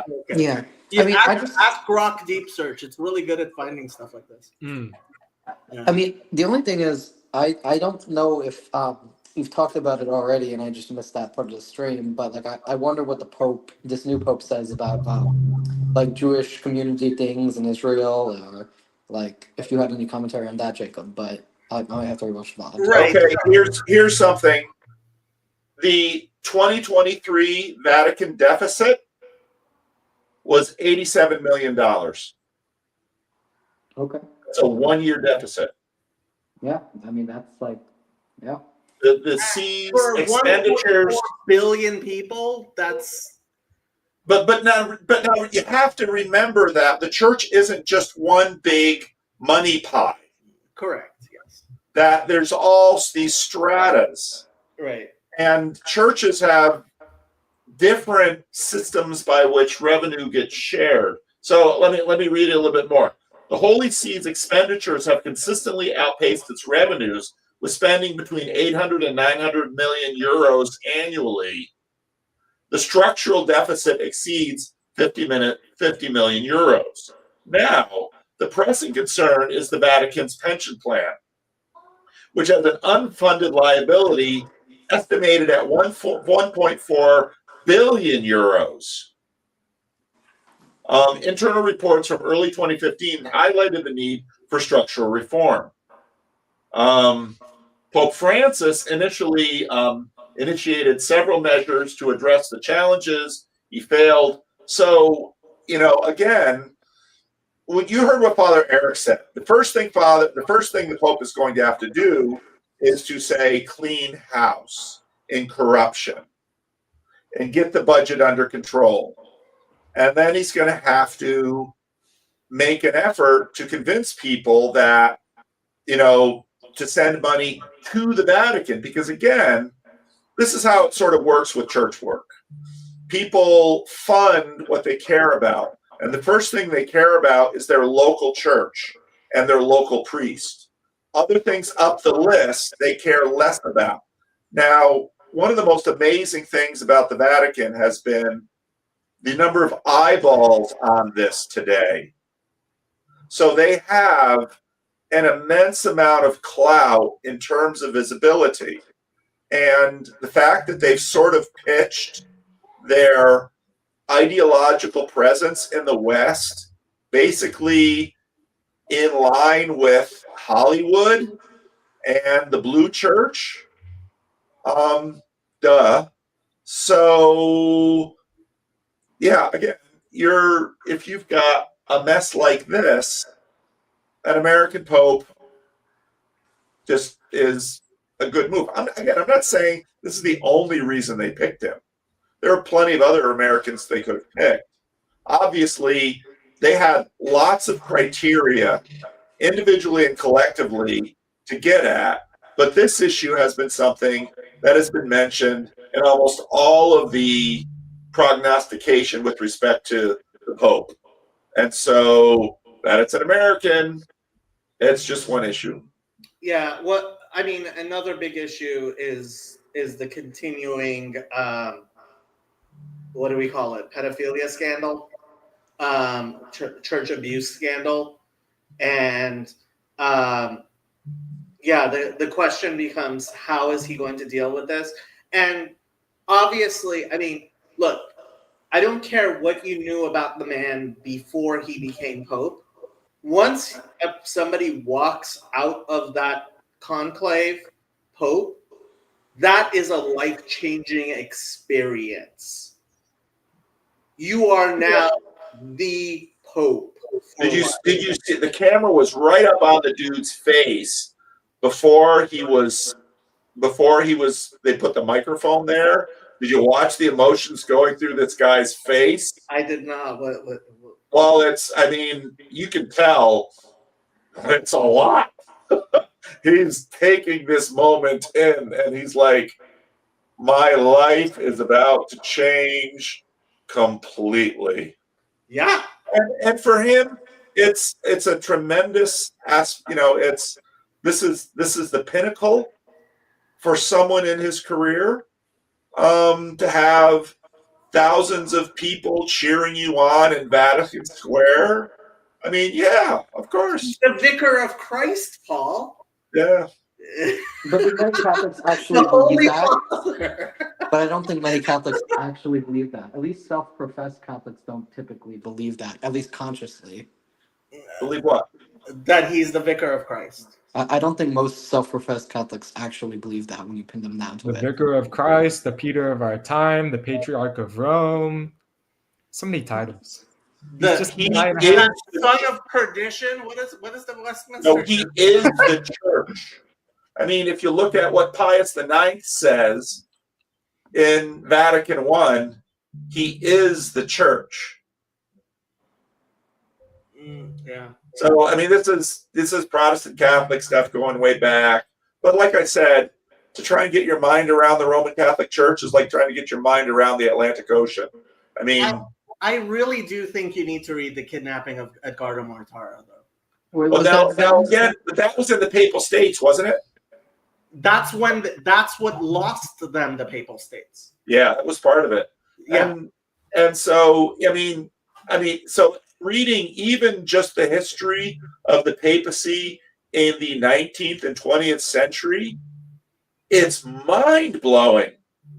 I mean, reading these histories of the papacy during the Second World War, the relationship between the Pope, the two popes, and Mussolini and Franco, they had like, it's insane. So you mentioned Pius IX, which made me think of Edgardo Mortara, but the encyclical that Mit Brand Sorga, which came out in 37 or 39, I think it was 37, where it was the first encyclical written originally in German, and where like the Catholic Church really went hard about as hard as they can with against the Nazis. Like, these encyclicals have a lot of effect, which it amazes me that in the United States we don't pay enough attention to these things. Do you, and Jacob, have you read The Pope and Mussolini, The Secret History of Pius XI and the Rise of Fascism in Europe? I have not. You should read that book. The book won the Pulitzer Prize, which may make you think you shouldn't read it. Yeah. But especially after the Pulitzer Prizes that came out yesterday, and they very obviously were very political. But yeah, go ahead. Well, it's an astounding book, but it makes perfect sense, because if you understand Vatican I, you understand basically the papacy had been fighting a long war with nationalism, because nationalism was a true enemy to it. And that's all that Vatican I was about. It was about, pushing back nationalism. And so then Mussolini comes in power. Mussolini, not a good Catholic, but the Pope, once with Italian unification, the Pope became a self-proclaimed prisoner of the Vatican. The Pope didn't leave the Vatican, basically out of protest that the Italians took all his land away, which they did. And then when Mussolini comes to power, Mussolini needs the Pope needs Mussolini, and, these fascist dictators, there's not a lot of difference between a king and a dictator in a lot of ways. And so basically Mussolini and Pius XI kind of are like, they hate each other, because Mussolini does not like the church, and he didn't like Mussolini, but it's like, hey, I'll tell you what, if you back me, I'll get the priests back into schools, we'll clamp down on the bawdy shows, we'll do a lot of more church things going on. And of course, Franco's relationship with the Catholic Church was very interesting, as it was in much of Latin America. And that of course goes to see liberation theology, a reaction to that. So this history of the Pope and Mussolini, it's a fascinating history. And then you get into the question of anti-Semitism. It's super complex, because Mussolini he didn't really have a big thing about the Jews. Yeah. Hitler brought that. His girlfriend was Jewish, wasn't he? His girlfriend, Mussolini, his favorite girlfriend was Jewish. And so Mussolini wasn't really, into killing the Jews like Hitler was. But Mussolini had a political problem in that Italian unification never really happened, which is part of the reason the Italians never performed terribly well in wars, because most Italians to this day are more dedicated to their Venetian or their Florentine or their Sicilian. They're not Italian. And so again, it's just a fascinating history. But then at the end of the Second World War, with the fascists beaten, and they hate the Catholics, who are they going to turn to? They have to turn to the Western democracies. So Vatican II makes all the sense in the world. And then Pope Paul II comes along, and communism gets defeated.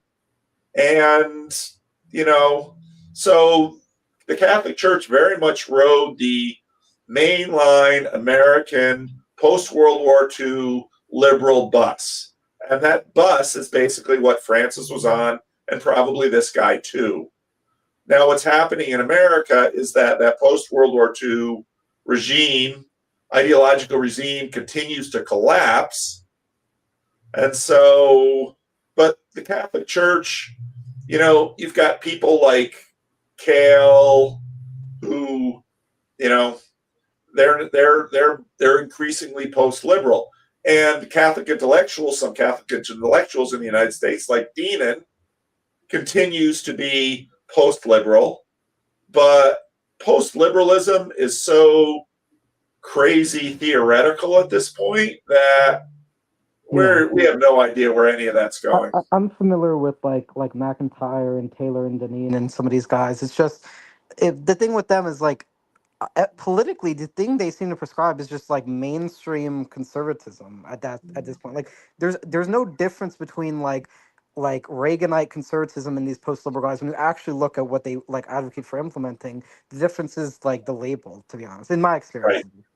Right. And so then, the great new hope is Vance, of course, but nobody has a roadmap for what post-liberalism looks like applied. It's too new.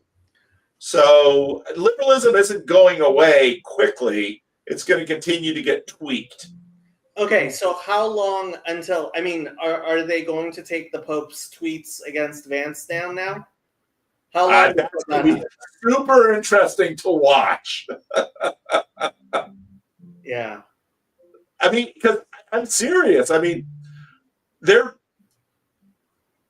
Because what do you do? Okay, so you're even a minister in the Christian Reformed Church in the United States in this political realm. No surprise to anyone in the corner that I'm not really a conservative in many respects. I've never been politically conservative. But most of the time, churchmen sort of, attempt to transcend political partisanship. Because, tying yourself to one political party so it makes sense. So Vance was the last person to visit Francis. Where were the conspiracy theorists? No, Twitter was alight with Vance killed him. Well, the best Babylon B tweet, the Dalai Lama hurriedly cancels the planned Vance visit. I wonder if Alex Jones has dabbled his toes in that water. Probably. Well, you've got to know whatever he's tweeted about Vance, they will meet. It'll be cordial. They'll talk. Looking at his Twitter feed, first of all, I was surprised he had a Twitter feed. I was surprised that his Twitter feed is in English. I was surprised it was so obviously not curated for a cardinal. And I was surprised how hard it goes against Trump and Vance. Okay, so here's a question. Who runs his Twitter feed? Definitely not someone for him. It's now, and here's another question. Yeah. Now, you're a Catholic cardinal. Yeah. And you might not be one of the front runners, but don't you think somewhere in the back of your mind, you're thinking, could I be Pope? I actually, this gets into psychology. And certainly it's possible, but I will tell you, especially once you're on the other side of the couch at counseling people, you find people don't think of things that are very, very obvious. And I could very much see that he went into that conclave being like, there's not even, it's not even a, it's much like you presiding over the synod. I think when you came in second, you were kind of surprised, weren't you? Yeah.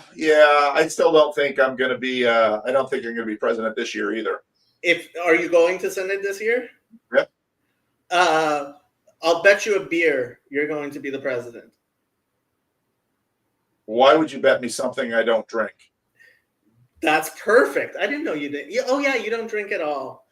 I'll bet you a steak, but I always pay when we go out to dinner anyway.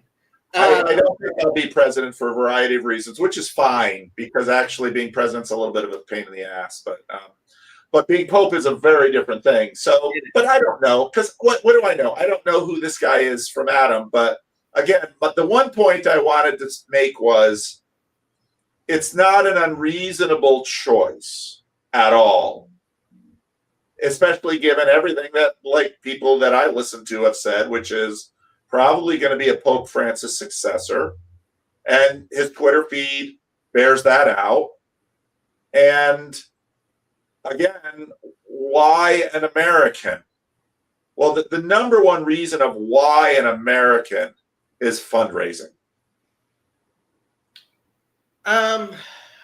So I mean, yeah, I hear you, although I think Nick is right. You're attaching more significance to that particular thing than I would. I think any decision out of a group of 135 people, which is what this was, right? You have 135 people who were being asked to decide which one of them is going to be Pope. Right. There's going to be a multi-factor analysis going on. Yeah. The fact that he's been in Rome for the past 30 years, that probably has a lot more to do with it than the fact he was born in the United States. Could be. Apparently, what people, including Father Eric, said was Parolin and Tagle really had too much going against them, and for the Francis faction, this new Pope Leo was kind of like, oh, okay, so who are we going to advance? Who can get the votes? And it'll be very interesting if they do publicize the votes like they did for Francis, to see what it was like on the first vote. What was he won on the fourth vote, which is pretty early on, which means that they pretty much, especially when you're talking about a 2/3 vote, not a majority vote, which means that he a very large number of people probably had him in mind before they started voting. Because what happens is, you got the first vote, everybody looks at, okay, here are the candidates, where do we sort?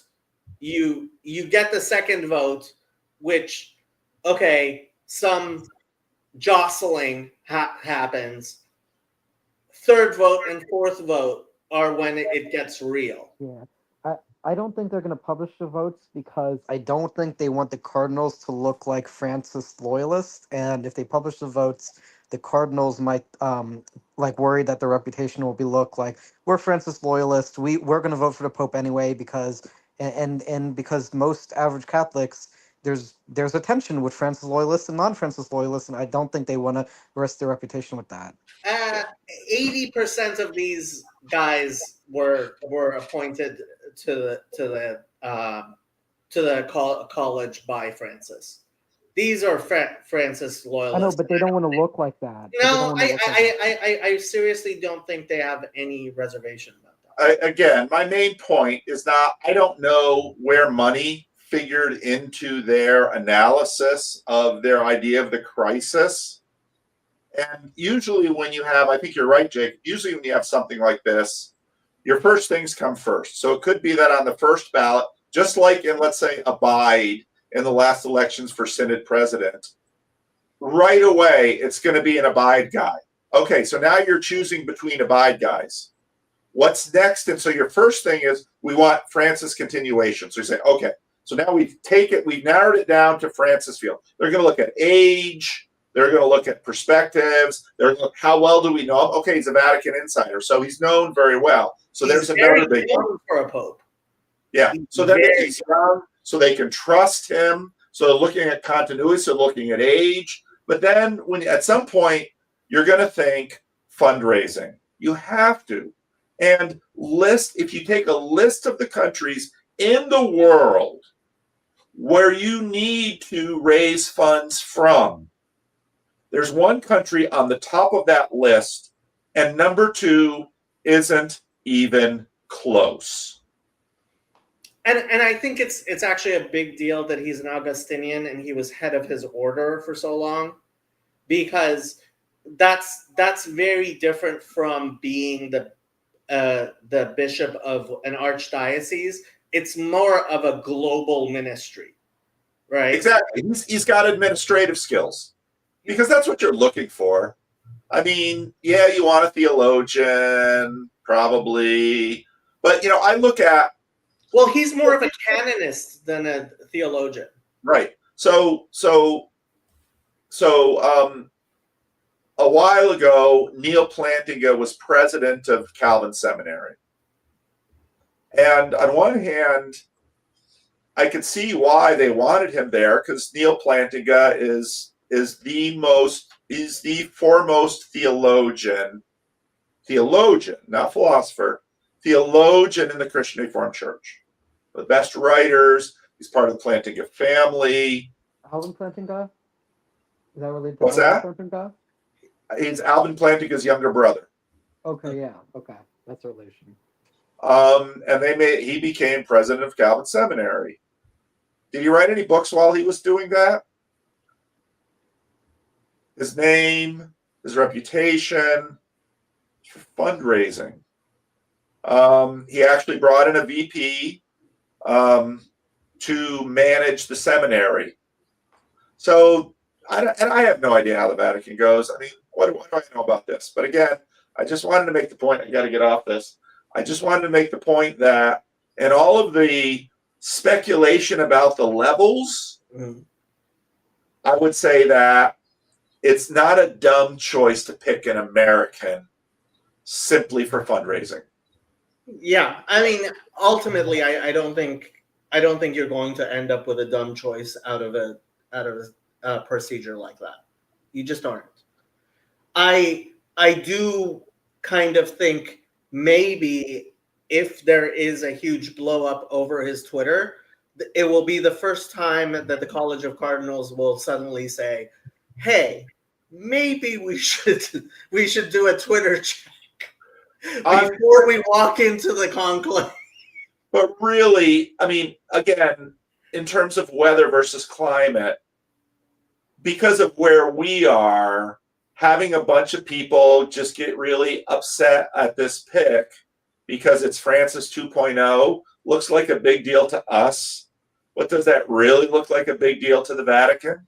Paul, I doubt it. There's a difference between so this is within the Catholic Church. One of the big issues they had with liberation theology is how political, how explicitly political, and this is a thing you have to think about in terms of religious pastoral, right? If you are being a pastor, right, where are you leading with your values and when are you getting political, right? And when you can lead with your values and talk about, hey, we need to treat the least of these, poverty, right? But once you start naming names, which he does, once you start tweeting at Catholic politicians, which he does, that I think is crossing a line, even within the Catholic Church. Yeah, I definitely think that's the case, and we'll see. I mean, yeah, yeah. There's a fine line, right? And that's a line that I mean it applies cross religions, cross denominations. But like, yeah, I mean, how do you determine what's good leadership versus trying to instill your opinions into something? Well, no, I mean, ultimately, I think, and I mean, we'll get into the Jew stuff. What did Chazi say? Wait until. Can you imagine Jacob's stream when the new Sanhedrin is announced? Like, this is the thing. Like, there's a reason why I make my my non-Zionism such a big part of my channel, and I'm very explicit about it. Is there is a place where you veer. Look, I'm the guy who says religion is always, politics is now, which means your religion has to guide your politics, or it's not always, right? And I do the political streams, and I think we do have to engage with the politics. At the same time, so this is Robert Prevost, yeah, Católico, Augustino, Obispo. So the first three words in his Twitter profile, ellos son español. Sí. Let's see how much of his profile is in English. I don't know if Twitter is. It's in English. No, his profile is in Spanish, but his Twitter, he's not tweeting in Spanish. He's tweeting in English. Well, he got a new follower today. I wonder how many new followers he got today. He had 3,000 when I first looked. When I first looked, 223,000 right now. Of course. And the only reason I didn't bother following him is he's not going to be running that account anymore. Well, again, I wonder to what degree he was running it. No, it's very clear from the retweets. I mean, look at the Bukele, like his most recent retweet. That is an individual retweeting something in English, which is explosive. Do you see the suffering? Is your conscience not disturbed? How can you stay quiet? What did I tell you? You hadn't seen the Twitter. He is the anti-Trump. But again, him tweeting that way is not going to be difficult with his fundraising for certain kinds of people. For certain kinds of people, but who have a lot of money. And I hear you, but there's a reason why I did this stream was because, frankly, I knew Father Eric was not going to stream himself. I don't know when Kale is going to stream. I have been seeing a lot of the more conservative Catholics being very, very quiet because as faithful Catholics, they have to give him time. But the indications right now, that Twitter profile is explosive. When you say conservative Catholics, are you referring to Michael Knowles, Matt Walsh Catholics? I'm talking about, yeah, those are included. Yeah. Okay. Those kinds of conservatives. Well, there's a difference between a Michael Knowles, Matt Walsh versus a Robert Barron or McIntyre, in the sense that there's a difference between the lay political pundits and the actually like educated philosophers and theologians. Yeah, but at the same time, the Bishop Barons of the world were going to. He could have written his tweet before the conclave because it was going to be pretty much the same, whoever the new pope was. So most of his tweets are retweets. yeah, and they're explosive retweets, which tells you that he was running his own account, which is a huge mistake for a cardinal. Father Eric doesn't run a Twitter account for good reason. Oh, this is interesting. Well, we'll see. We'll see. It's interesting. What else was I going to say? Yeah. I don't know. It'll be very interesting to see if this gets dismissed quietly. Yeah. I mean, I don't know if Jacob wants to end soon. The only thing I was going to ask is, like, I don't know, like, what his commentary was on the Pope Jewish. Yeah, I'm going to do the is it good for the Jews segment after PBK goes, because PBK doesn't care about the Jews very much. I'm poking you. But the no, I don't know when his. I think his Twitter feed is probably going to just disappear. I think in classic Latin American style. I think his Twitter account is just going to be turned private or deleted, and I think they're not going to say much officially from it about it at all. I am sure JD Vance isn't going to. JD Vance might decide to tweet something. That's actually it might be. Oh, JD Vance. Won't JD Vance just tweet? I mean, Donald Trump went to the funeral. JD Vance will tweet a nice congratulatory tweet. JD Vance is trending. I wonder why. Okay, so 2 hours ago he tweeted, "Congratulations to Leo XIV, the first American Pope, on his election. I'm sure millions of American Catholics and other Christians will pray for his successful work leading the church. May God bless him." Yeah, so. Oh, and also the name is so interesting. Well, it tells you that he is. It tells you that I think he's going to be deep into the social doctrine or whatever they call it. Yeah. Well, and also, it's a Leo again, which is itself a very interesting name. And so back to lion culture. It's part of the lion culture trend. Oh, yeah, we talked about that and we dismissed it as you being silly. I don't think it's silly. Symbolism matters. Symbolism matters, folks. On a providential thing, look, he named. This is where I am more Calvinist than the Calvinists. I actually believe in hashgacha pratit, which means that God ordains everything, including. So apparently reading Rerum Novarum, which is Pope Leo XIII's encyclical, is important. I got from a very good Catholic source right now. But he, look, I believe that him choosing Leo, I started off the stream. Kol derachmana avid l'tov avid. Everything that the merciful does, he does for the good. Gamzu l'tova.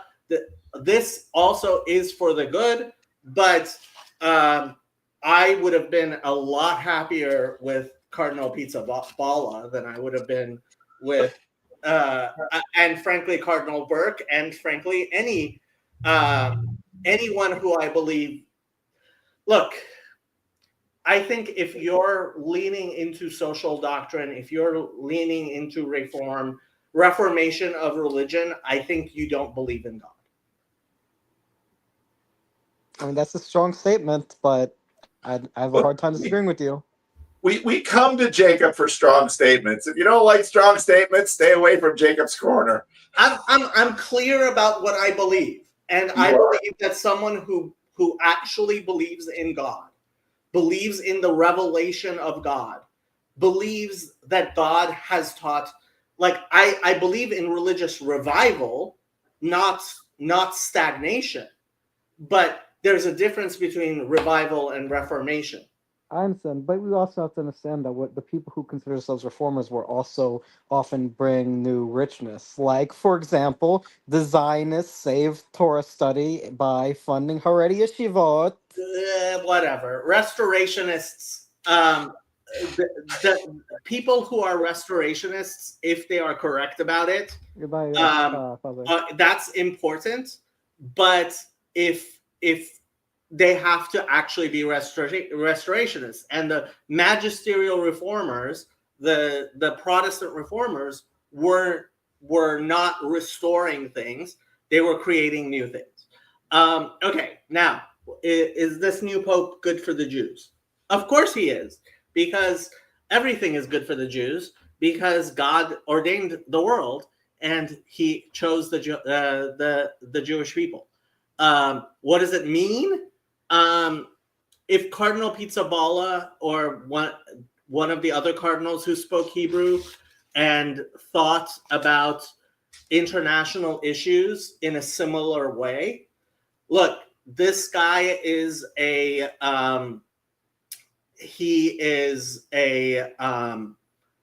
Pope Francis social justice creature. And so his views on Israel are, I am sure, going to be absolutely horrible. I suspect that his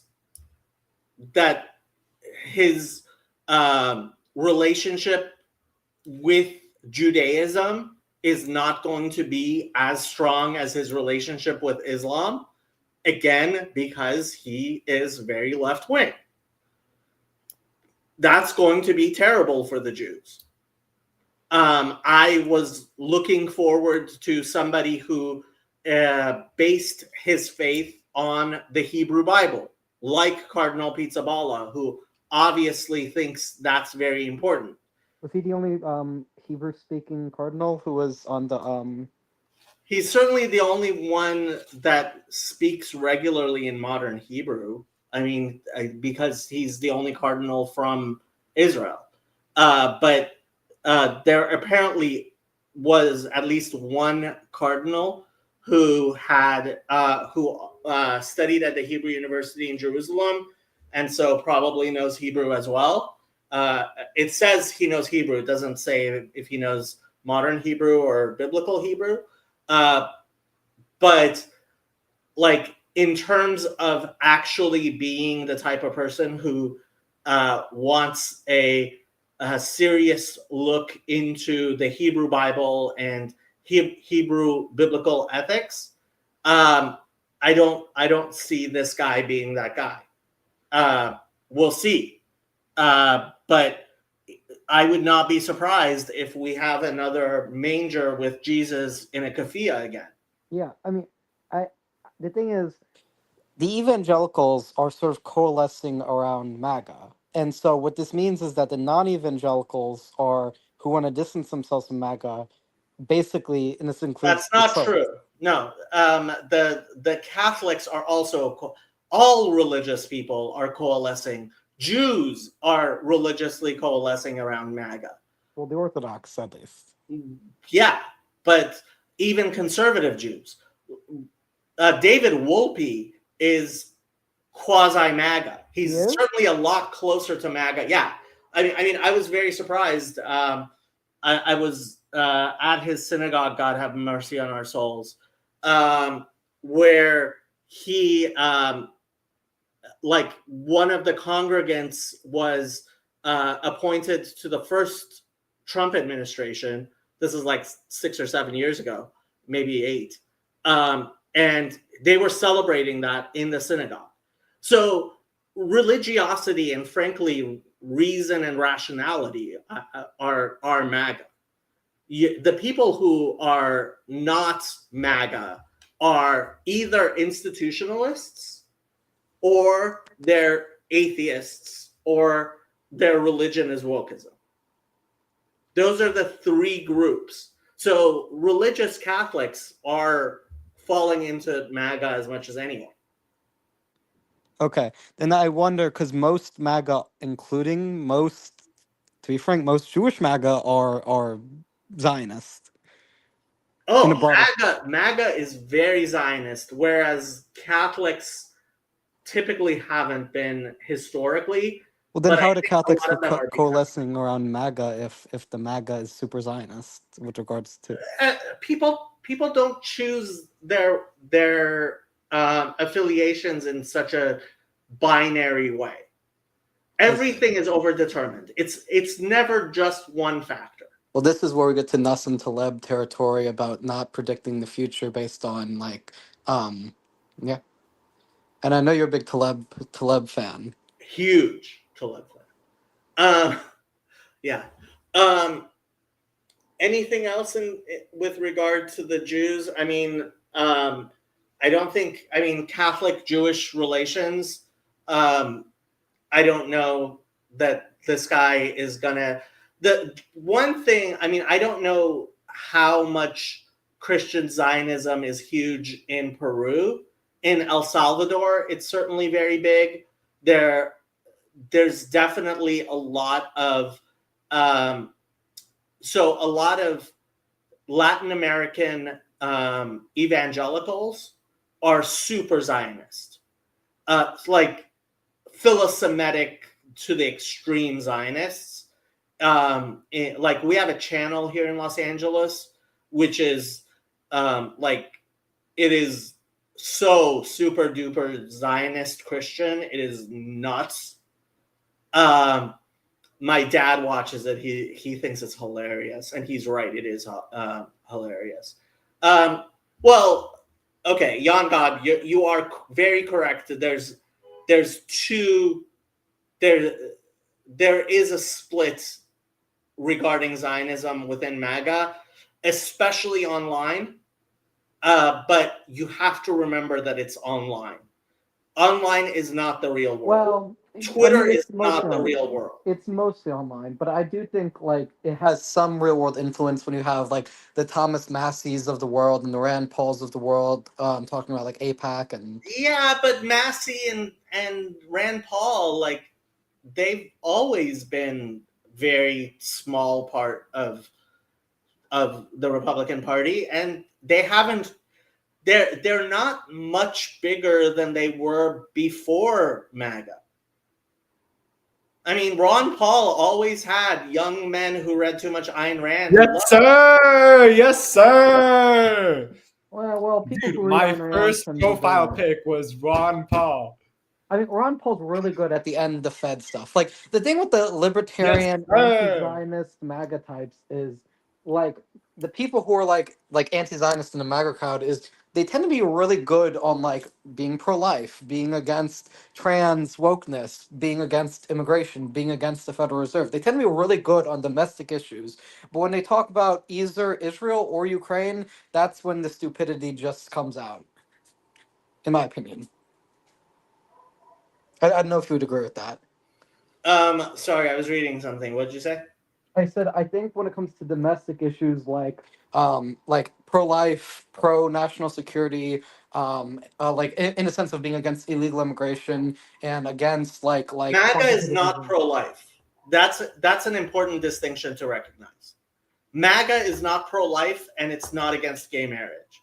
Trump has actually always been very clear about that in the Republican platform, and in general, he has definitely been very much not with the classic conservatives. There's a reason why David French, Liz Cheney, like the classic Bill Kristol, the classic conservative base Reagan Republicans, a lot of them have become Democrats.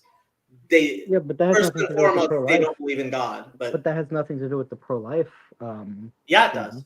No. The fight over the Republic, the only fight there was over the Republican Party platform in 2024 was around abortion, and some of the pro-lifers were hopping mad, which they should have been, because Trump very clearly signaled, no.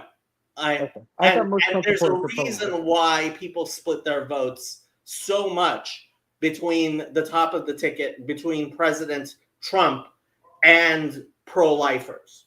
Because, pro-choice. Because pro-choice will destroy the Republican Party if it goes any further than it already has. I thought most Trump supporters were pro-life, but then No, this comes, honestly, it comes from getting your views online, because that's what it appears. Online, there's a hardcore anti-abortion right-wing Republican thing. In the real world, it's an 80-20 issue where 80% of people are like, yeah, of course we're going to allow abortions in the first trimester. Of course, for any reason. We are definitely going to allow abortions for medical reasons and even psychological reasons in the second and even third trimester. That is not where the pro-life position is. That's where 80% of Americans are. And that's why the people online, you have to remember, online is not the real world. Okay, I'd have to look more into the polling on that, because I got a random question. I have a random answer. We were talking about whatever social doctrine or social gospel or whatever from the Pope.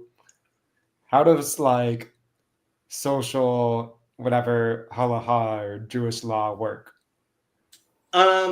So that's a difficult question, and that's actually one of the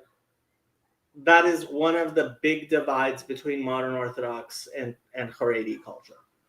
But the question becomes, where does, like, halacha is halacha, right? So there are, which is Jewish law, right? So what is halacha, like the basic requirements of halacha?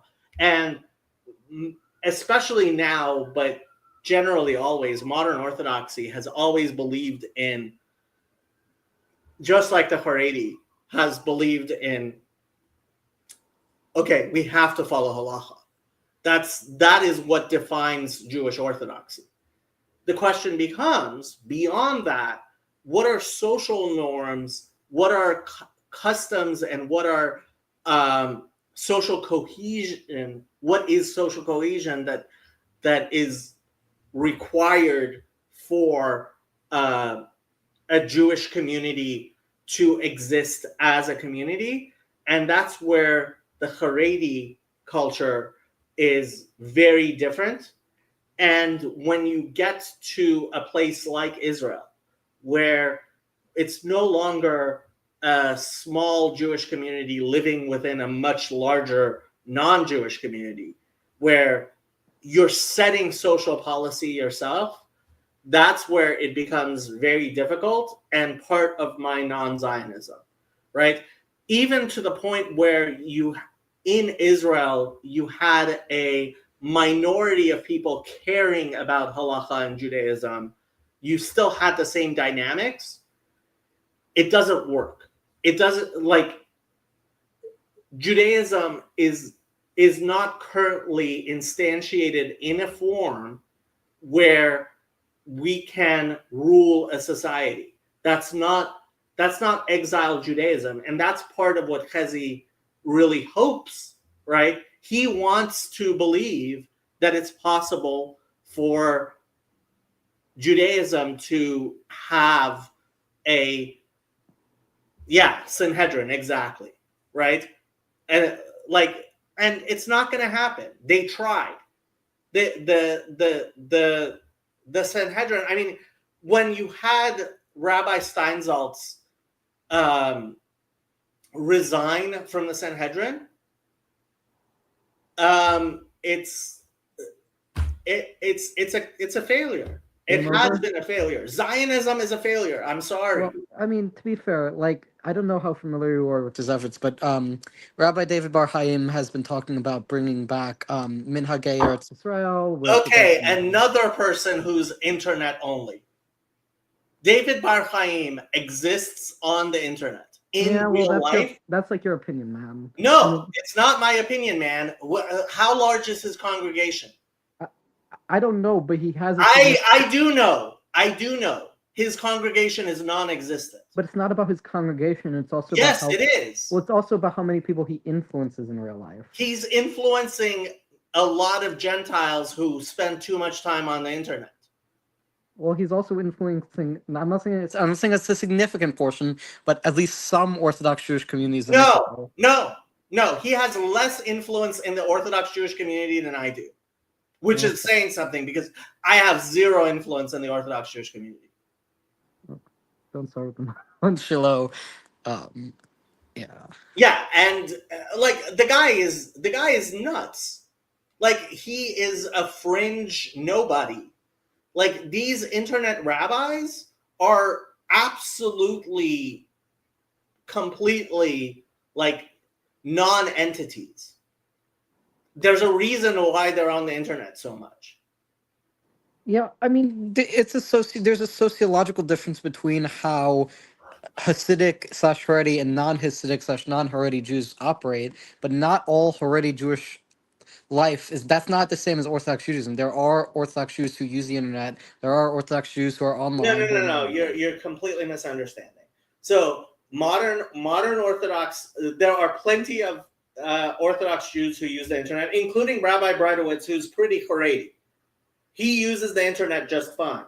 Rabbi Breitowitz has a real following, real influence, and is a leader in the Jewish community, in the Orthodox Jewish community. I am not sure Rabbi Breitowitz has heard of David Bar Chaim. If he has heard of David Bar Chaim, I'm sure he will say very nice things about him because he says very nice things about basically everybody in public because that's who Rabbi Breitowitz is. But David Bar Chaim exists as an internet phenomenon. Okay, so it's not about like modern Orthodox versus Haredi. No, and it's not even not internet, because there are plenty of channels. Shizoli, like Orthodox Jews watch Shizoli on the internet. What's Shizoli? It's a YouTube channel that's actually pretty big within the Orthodox Jewish community. Okay, I see. So I guess what you're saying is it's one thing for somebody to be a prominent rabbi. Mono-Orthodox Haredi doesn't really matter, but they still have influence, and they can have influence via the internet. But you seem to be implying that David Bar Chaim is solely limited to internet influence, and that when it comes to like practical thing, I would be surprised if he has a minion at his synagogue 3 times a day, every day. I would be shocked if he has a minion. And if you don't so much have a minion, you are nothing. You are not a genuine rabbi. Okay.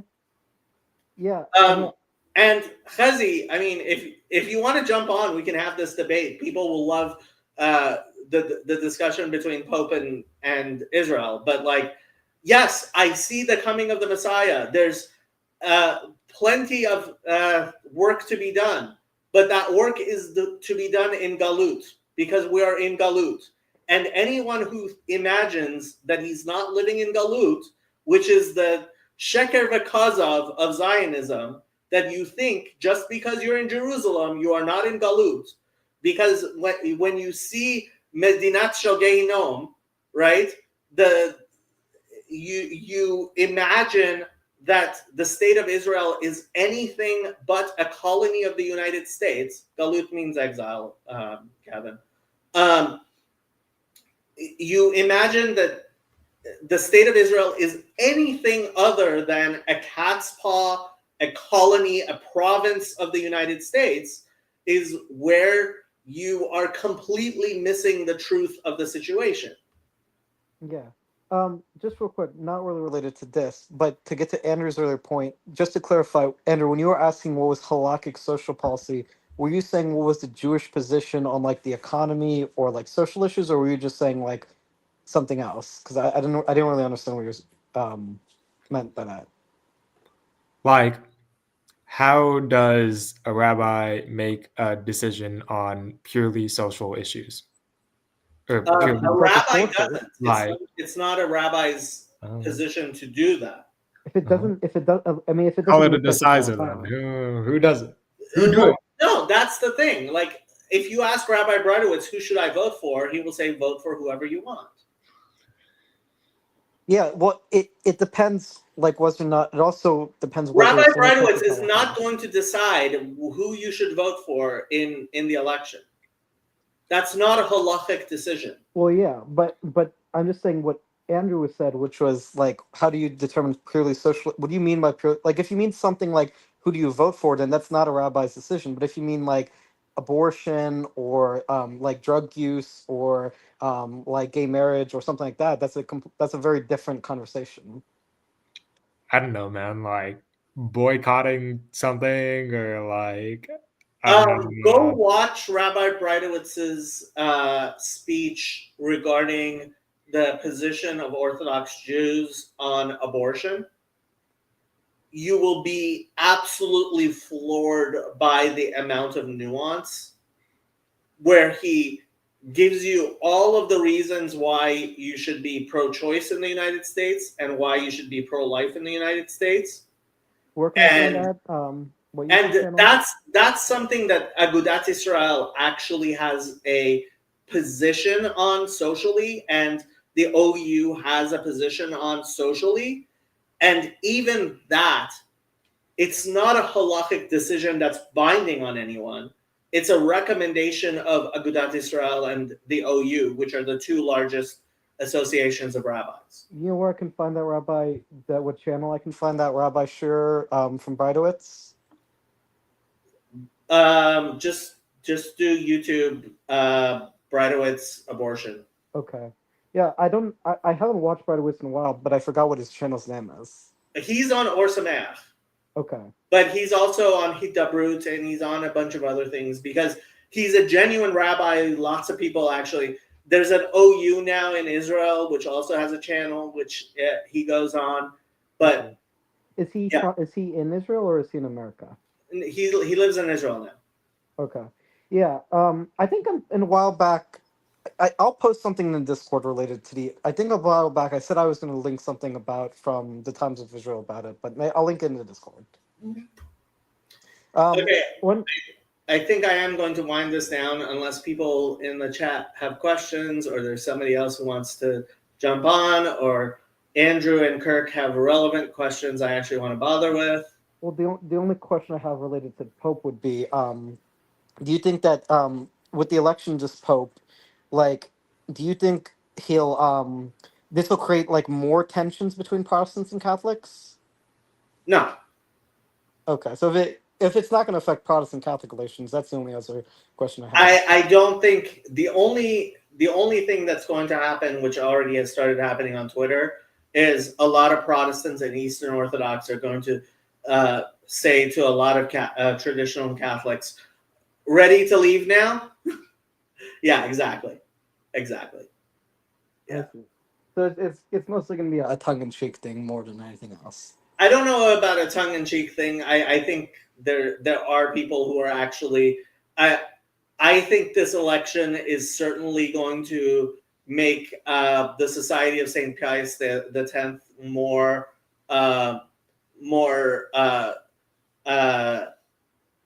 numerous, I guess. We will see what he does in terms of allowing the traditional Latin Mass or not. For all we know, this Pope Leo might be very for the traditional Latin Mass, may decide that he's going to go beyond Benedict XVI and say every single Michael, he might say that every single diocese needs to have at least one Mass, one TLM available for the faithful because people like it. He might be in love with the traditional Latin Mass for all we know. We don't know. And if he is, that's going to make a lot of very conservative Catholics very happy. Yeah. Michael, what do you have to say? I don't know. Watching the Latin traditions play out here. I mean, like there's maybe it's just like having grown up like so Pentecostal, so pseudo Protestant. You know, I just watch this stuff play out. And like, there's an ick that gets me, and I don't know why. But the political implications that are going on here, that's more interesting. That's way more interesting to me. And I keep thinking about the kind of Catholics that I'm encountering, right? So like, okay, I end up in the Orthodox Church. There's a whole bunch of people that are real close to my disposition in a lot of ways, or like this path I've taken, that end up like these trad Cath sort of things, talking about Latin Mass all day, blah, blah, blah. A lot of them are your Vances, right? And they're kind of like this teal thing. And they're very Gerardian, and I'm super interested in the conversation between the Michael Heiser Protestants, the Orthodox, and the Gerardians. Who's Michael Heiser? He's a guy that you'll find a lot of videos. A lot of Protestants are passing around, like talks about the Book of Enoch and the unseen realm and all these things. And it's like kind of bringing in this, you know, a certainly older perspective of the spiritual world, like back into Protestantism en masse. Now he passed away about 2 years ago, but he made a big splash, and you got Christian YouTube doing videos about it all over the place.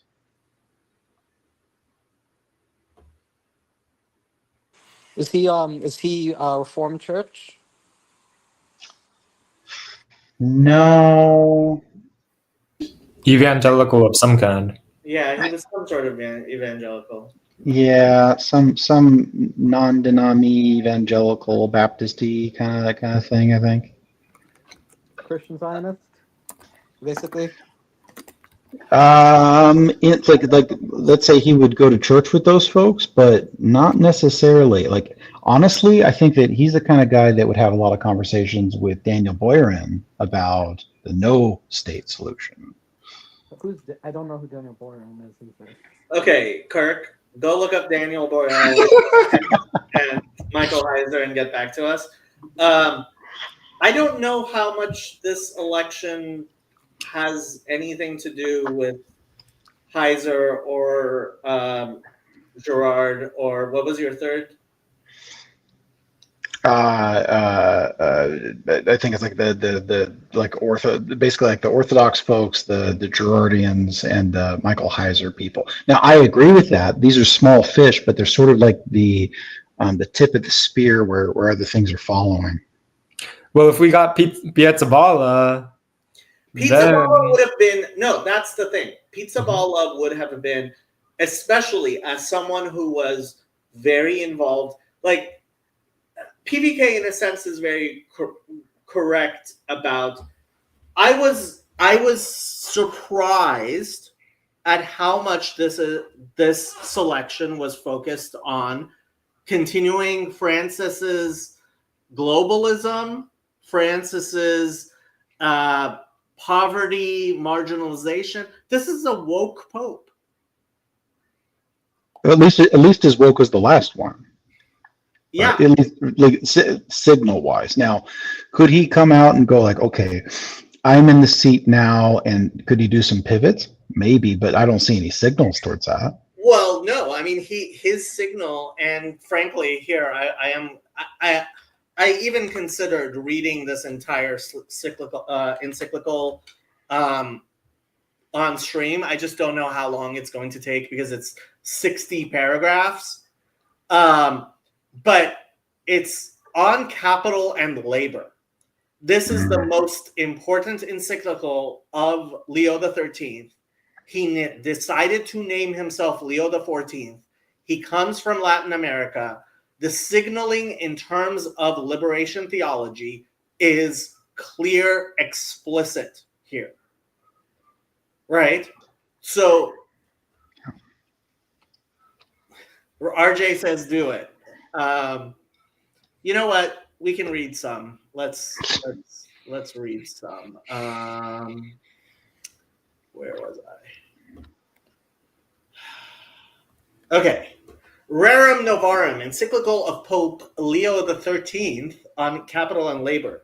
To our venerable brethren, the patriarchs, primates, archbishops, bishops, and other ordinaries of places having peace and communion with the apostolic see. Rights and duties of capital and labor. That the spirit of revolutionary change, which has long been disturbing the nations of the world, should have passed beyond the sphere of politics and made its influence felt in the cognate sphere of practical economics is not surprising. So the spirit of revolutionary change, as far as Catholics are concerned, is a bad thing. The elements of the conflict now raging are unmistakable. In the vast expansion of industrial pursuits and the marvelous discoveries of science, in the changed relations between masters and workmen, in the enormous fortunes of some few individuals and the utter poverty of the masses, the increased self-reliance and closer mutual combination of the working classes, and as also, finally, in the prevailing moral degeneracy. I hate to say it, but this could be a Marxist track, and it really bothers me how they left out the spaces between some of the words, but we'll keep on going for a while. The momentous gravity of the state of things now obtaining fills every mind with painful apprehension. Wise men are discussing it, practical men are proposing schemes, popular meetings, legislatures, and rulers of nations are all busied with it. Actually, there is no question which has taken deeper hold on the public mind. What year was this? This is 1891, I guess.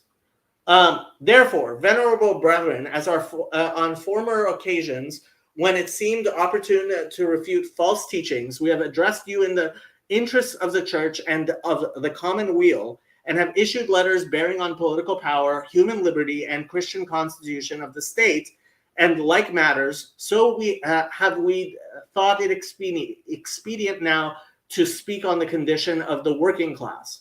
1. It is a subject in which we have already touched more than once, incidentally. But in the present letter, I guess that's a footnote 1. I'm not going to go down to it. But in the present letter, the responsibility of the apostolic office urges us to treat the question of set purpose and in detail, in order that no misapprehension may exist as to the principles which truth and justice dictate for its settlement. The discussion is not easy, nor is it void of danger. It is no easy matter to define the relative rights and mutual duties of the rich and of the poor, of capital and of labor. And the danger lies in this, that crafty agitators are intent on making use of these differences of opinion to pervert men's judgments and to stir up the people to revolt. I agree with that 100%. In any case, we clearly see, and on this there is general agreement, that some opportune remedy must be found quickly for the misery and wretchedness pressing so unjustly on the majority of the working class. For the ancient workingmen's guilds were abolished in the last century, and no other protective organization took their place. I mean, I agree with him. At the same time, does that mean that now he's like talking about Marxist? Like a Marxist would be licking their chops at this. Having not being far from that, for sure. And I've got a few ends with like leftist organizer groups and like even their reaction to what like the Pope being in, and they're like, you know, they're really hoping that he gives Vance a go because a lot of this is baked in. I mean, come on, guys. Yeah. Like the greater communist impulse in the larger West over the last 150 years is obvious. Yeah. It's everywhere. And I hate to tell you this, RJ, but try putting Speechify on something that's missing a few spaces between words. Yeah, you'll see how quickly it won't work. Where were we? Public institutions and the laws set You don't aside. have to read anymore. You really don't have to read anymore, Jacob. I think the point was made. No, he hasn't even gone into like actually saying what he wants to say yet. So, I mean, you said this was from the 18 whatevers? 90s, yeah. Yeah, I forgot you're a Zoomer. Yes, 100 years ago is not a long time ago, Andrew. And like, what's happening around then in that area? What's the relationship between this thing and the Pope? He named himself after this. Really? Yes. How do you know? Because this is what Leo the 13th was known for. Oh. Okay. That's why. Yeah.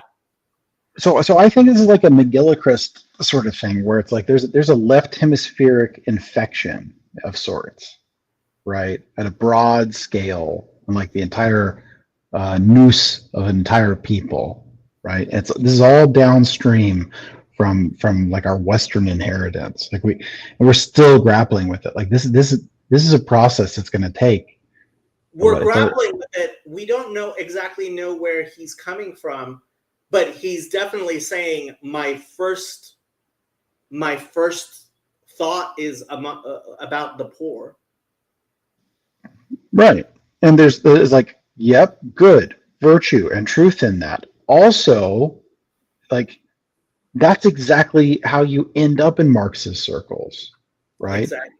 Like you'll get these little bits of truth, and oh, that sounds good. Oh, that's right. Oh, that's obvious. Oh, that's Christian even. Yeah. And before you know it, you're transing your kids. I mean, liberation theology is liberation theology. It's the possibility that this is a thoroughly woke pope is not zero. No, I mean, like, okay, let's look at the last 10 years. Did we just see some kind of like traditionalism revolt happen in the Vatican? No.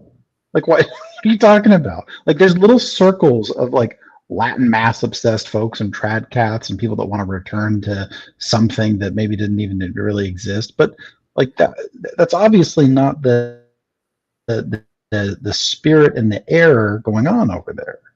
I have to say, while listening to people talk about past conclaves, including Useful Charts put out a very good video recently, what a lot of them were saying were conclaves tend to alternate in a very in the same way that the U.S.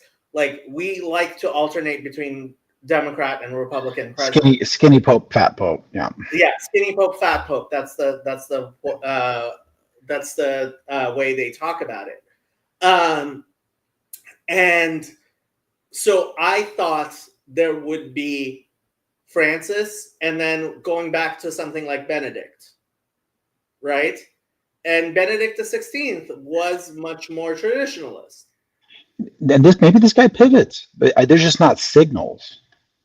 Well, I mean, it doesn't. It seems like this. Did you read his Twitter feed? A little bit. It's an explosive Twitter feed. I mean, so when PVK came on, he thought when I was calling it explosive, I was, and then he went and looked at it, and he saw what I was talking about. Well, okay. So what stood out to you? The most recent tweet was directly calling out Donald Trump. Right. Okay. So same page, right? Which, like, that's what's been going on over there for a while now. Like, okay, well, do we get a fat pope in this time? I hear the back and forth, but I think that sort of mimics what's been going on like post World War II, maybe longer, but of like, okay, well, there's sort of a back and forth, but it's still all kind of globalisty, right? But it's all trending in the same direction, and then now it's just like set there. It is just hard globalism, and they're way more worried about nationalists. They're probably, who knows what the conversations with Maloney are like. Good Lord. But they're more hyper focused on, this masculine, honestly, it's like a moderate masculine in Trump than like a real actual fascist nationalism. But they're freaked out about their imagination about what could happen, rather than actually dealing with like,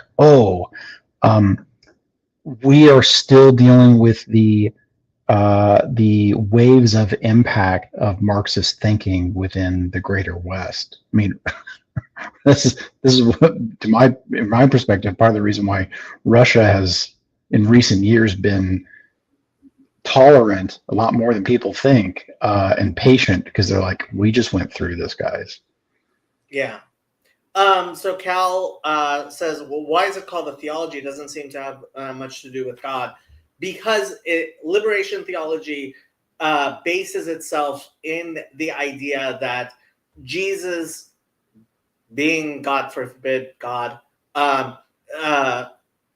came to the world to minister to the poor and to liberate them. And so they view, funny enough, Jesus as a very political person, and they take their theology from this idea of a man God. Yeah. Bedrock of civil rights. Yeah.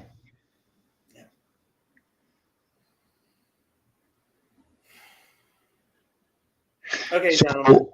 Yeah. Well, so the thing I'm curious about is there isn't a non, like how many people are there? Are we talking like 5% of Catholics? What is it within just in the U.S., right? Maybe it's bigger than that, but post COVID, that kind of spirit in the air, right? Christians like rejecting this woke thing in large masses, or at least like traditional or conservative Christians or something, however you want to phrase it. Okay, so if it keeps going on the trend that it's going, because part of their hope was, maybe our leadership will come in here and course correct. So you lose faith in that. Now you've got a whole group of people within a Protestant nation with Protestant inclinations that, like, especially white Catholics in America, they're not afraid to break off at all. Right. So I think the real divide right now is institutionalists versus anti-institutionalists, proceduralists versus pragmatists, and it is the curious thing that the Democratic Party has, like, I would have never believed it 20 years ago, that the Democratic Party has become the institutionalist, has become the small c conservative in terms of let's not rock the boat too much. Right. And weirdly enough, a similar thing is happening within American religion. Like I said, so the Presbyterian Church in Los Angeles, Bel Air Presbyterian, Beverly Hills Presbyterian, those were the churches where the machers, the people who were anybody who was anybody in Los Angeles, that's the church they went to. Now they're going more and more. They're going to whatchamacallit? They're going to St. Monica's. Similarly, it's not some sort of new, like, weird coincidence that we have 7 now Catholic Supreme Court justices. It's either 6 of 9 or 7 of 9 are Catholic, right? But a lot of the Catholics are conservative Catholics. Mhm. And I don't You know. big C, little C. Big C. That like JD Vance is a Catholic. JD Vance is like, so I really don't know if the Catholic Church in the United States, look, Nancy Pelosi did get excommunicated. She did get excommunicated. That was huge. Yeah. On the same weekend, she decided she was going to the Rome and get communion after Was her that after the excommunication. election? Yes, that was very Okay. deliberate. That's punishment about the election. What do you mean? I mean, should whoever the leftist, the Democratic ascendant had become president, I don't think it would have happened. I'm not sure I understand what you're saying. It's like you blew it. You blew it. Right? You've been propped up with this power, so on and so forth. Oh, you think Pelosi was? Yeah, I mean, and like not in like a cabal sort of way, but just Yeah. like in a spirit in the air kind of way. Yeah. Look, I don't know where the Catholic Church, how the Catholic Church in the United States is going to go. From everything I have heard, the Conference of Bishops in the United States is very conservative. More so, certainly more so. Yeah. But at the same time, like all the universities, Georgetown University, like they're very woke. Well, yeah, but it's the same divide. It's the rural metropolitan divide, right?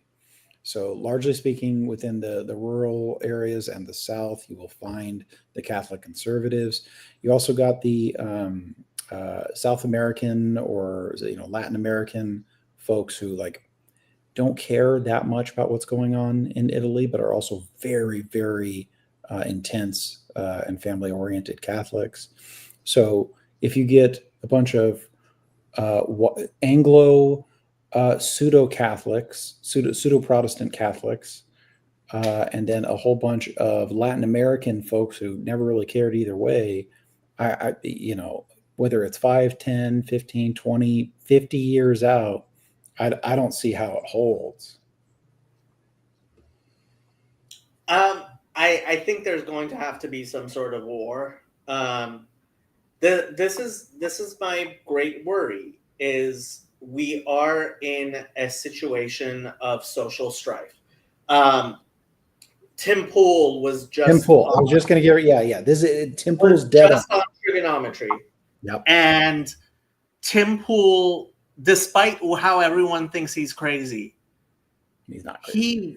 He's not crazy. He laid it out very well on trigonometry. With much the same arguments that I have.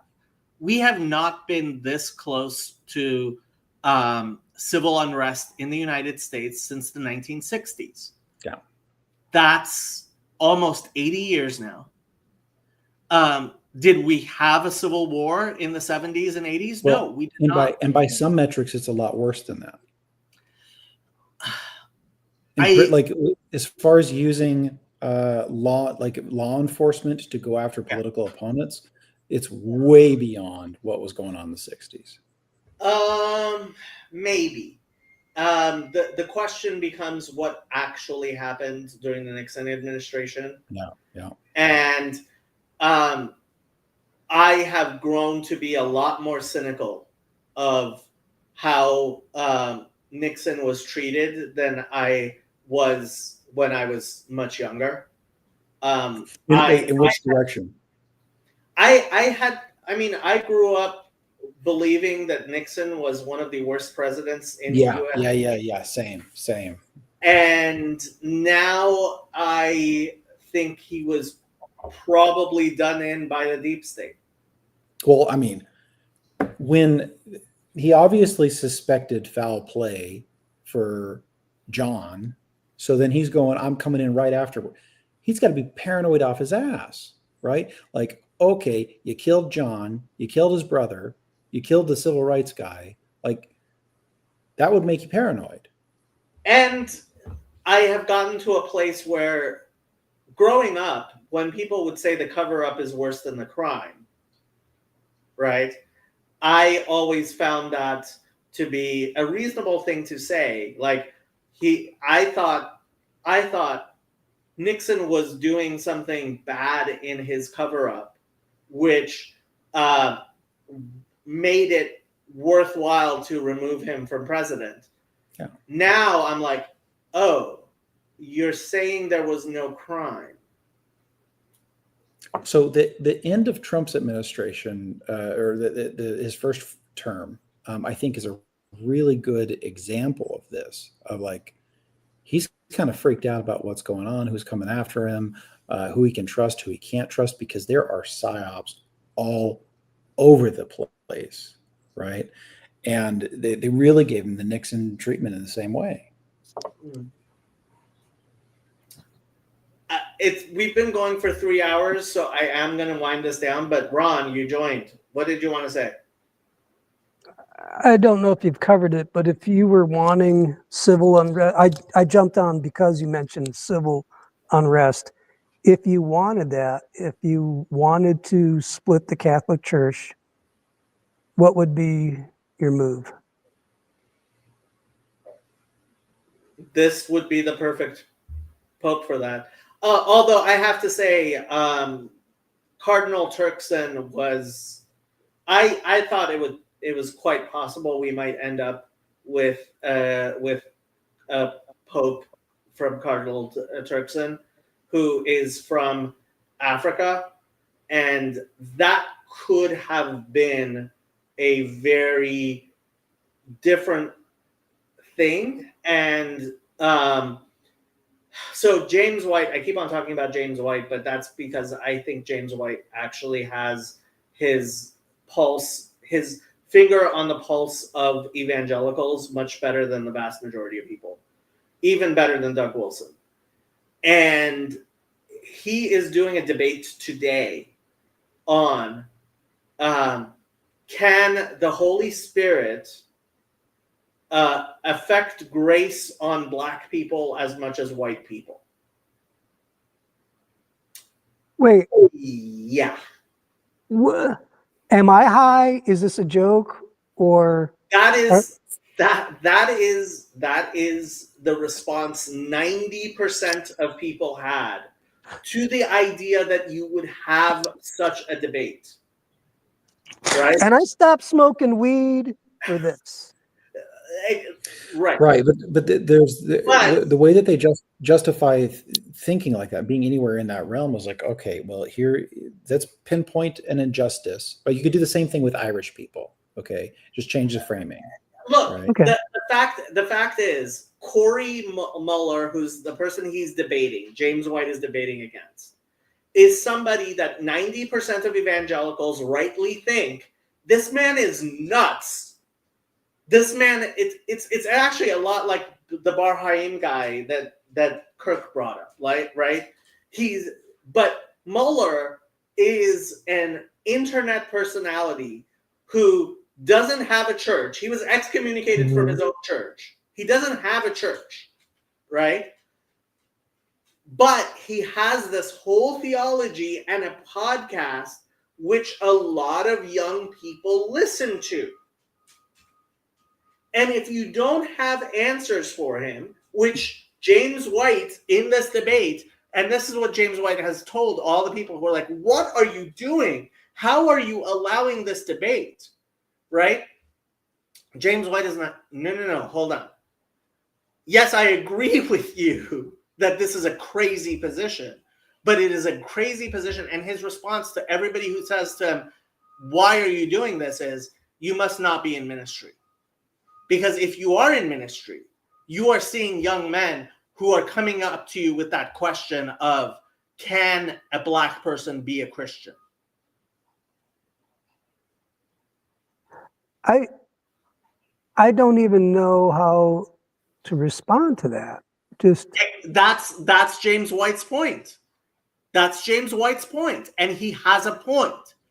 You don't even know, like, if you have a 16-year-old who comes up to you and says, "Ron, I know you've been in a church in a long time. Right.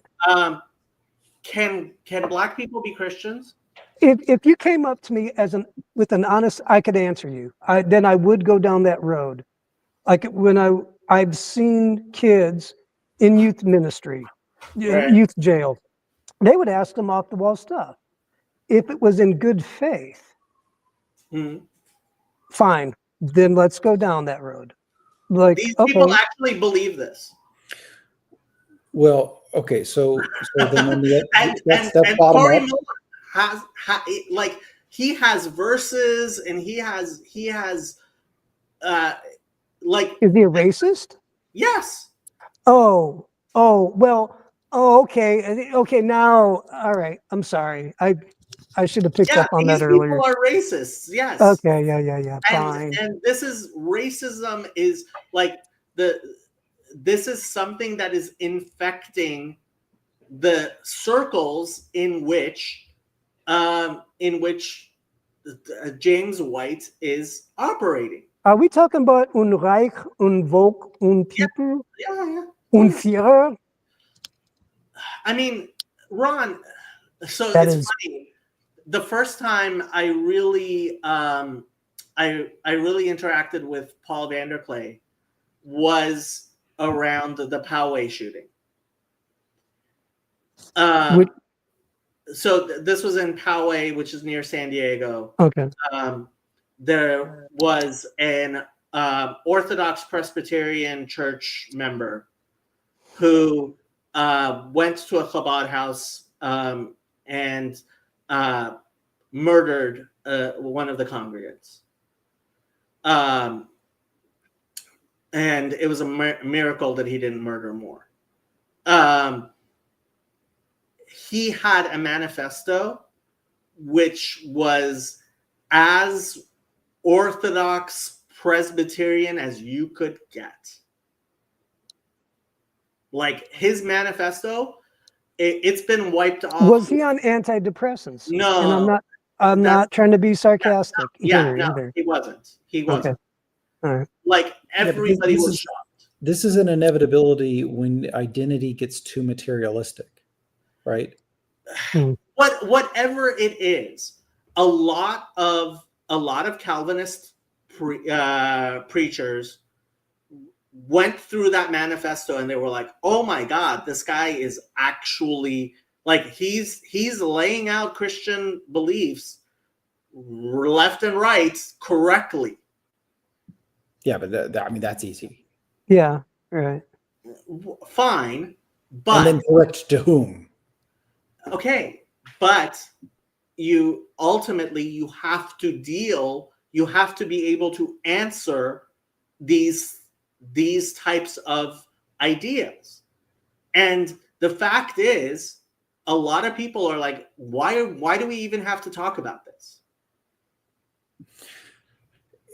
So, look, we're dealing with a problem like this within the Orthodox Church in a way all the time. And as far as I can see, it goes back a long ways, right? And you're like, okay, well, you're not Greek or you're not Roman. Why are you here?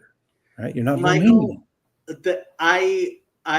I had a little bit of an interaction with a tiny, not so tiny, Orthodox YouTuber, and I went and looked up his channel where he had a video. Is Orthodoxy anti-Semitic? And he started off his video with, "You will be surprised by the answer." And yes, I was. Yeah, but I had an interaction with him, and no, this guy really does believe that to be Eastern Orthodox means being anti-Semitic. And you're well aware within your circles, you can find this exact same pattern pop up, right?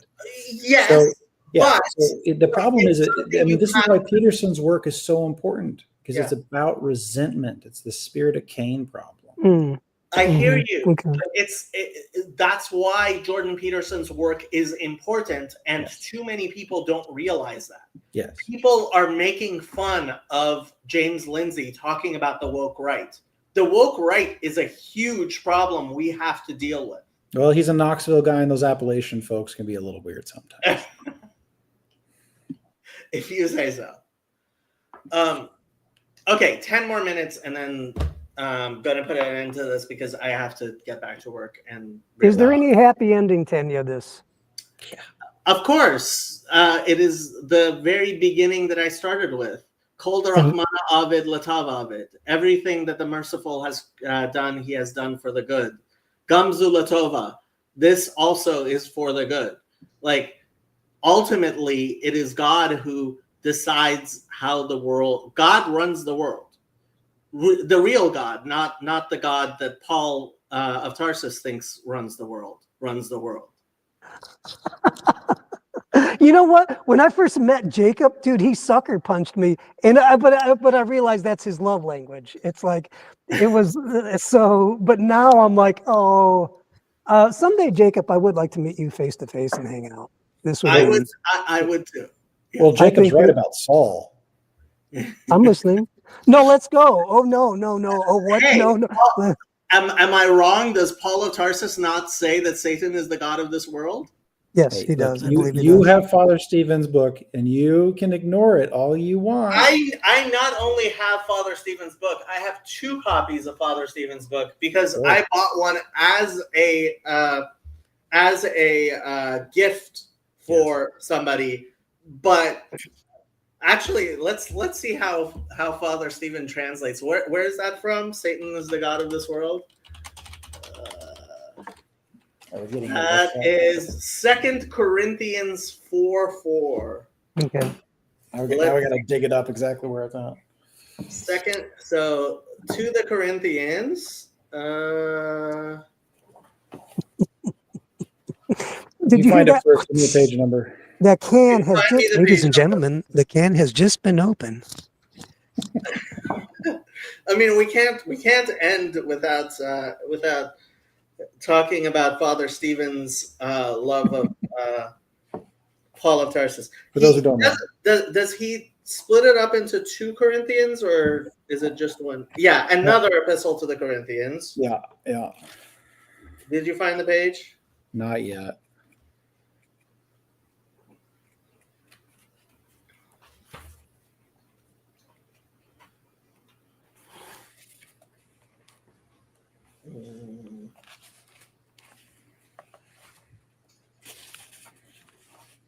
I'm looking through the writings of Paul for Satan. How appropriate.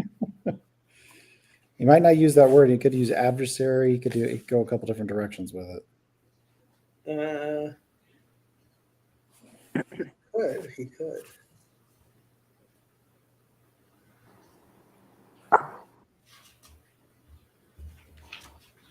How long is Corinthians? 2 Corinthians? How many chapters is it? Is it 13? No, I'm thinking.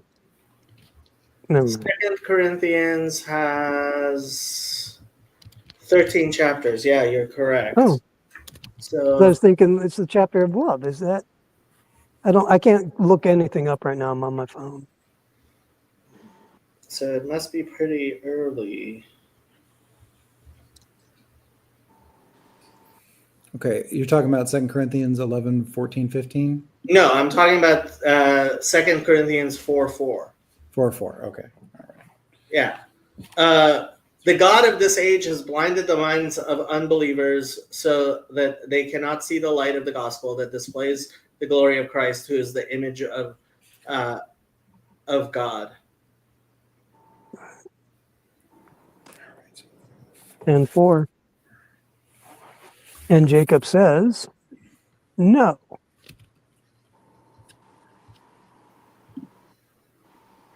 I respect why he didn't put numbers on this, but It makes it hard. Yeah, it does make it hard. Which is sort of the purpose.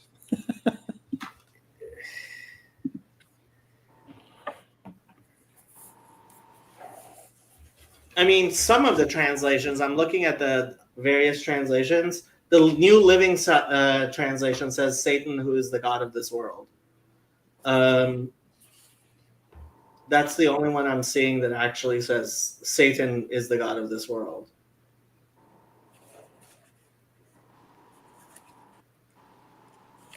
I mean, in any event, Paul's still wrong. So, well, here's what I would say without targeting, without finding the equivalent. But like, okay, when Paul is talking about drunkenness and being argumentative and lust and all these things being the flesh, right? And he goes, hey, it's not these pagan demon god things, they're the flesh. He's making a move there, right? And then he's binding all of those, rebellious Elohim, right? Those rebellious spirits as under one banner of an adversary, right? And he's going, that's the flesh, that is only the material, something like that, right? It is the rebelliousness beneath. It is the chaotic waters below.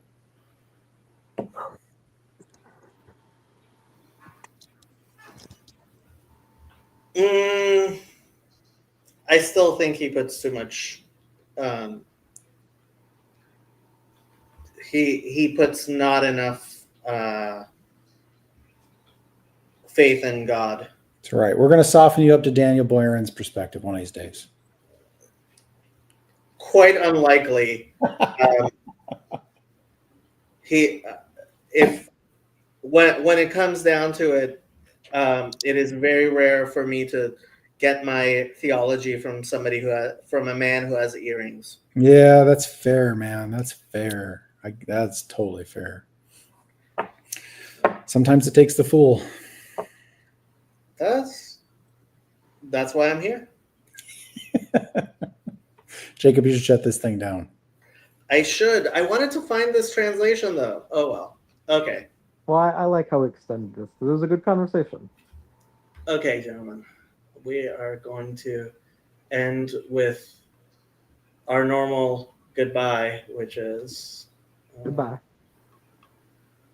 I'm going to use host's prerogative to put the Reverend Parcells to bed because he does need to get up in the morning. Sorry, Reverend. Thank you. But before he goes, I have a question. Let's say, God forbid, that I were to burn somebody at the stake for not being a Trinitarian. And I did not repent of that. Is that a salvation issue?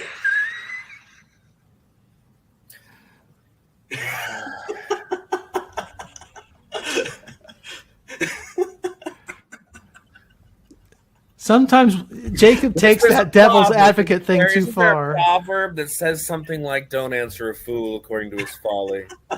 But there's a proverb that says, answer a fool according to his folly. There is. Exactly right. I'm going to leave it to you guys to determine, which of those was applicable in this situation as I go. So, but anyhow, good. Thank you, Reverend. Good to Thank chat you. with you all. Thank you. Good night. The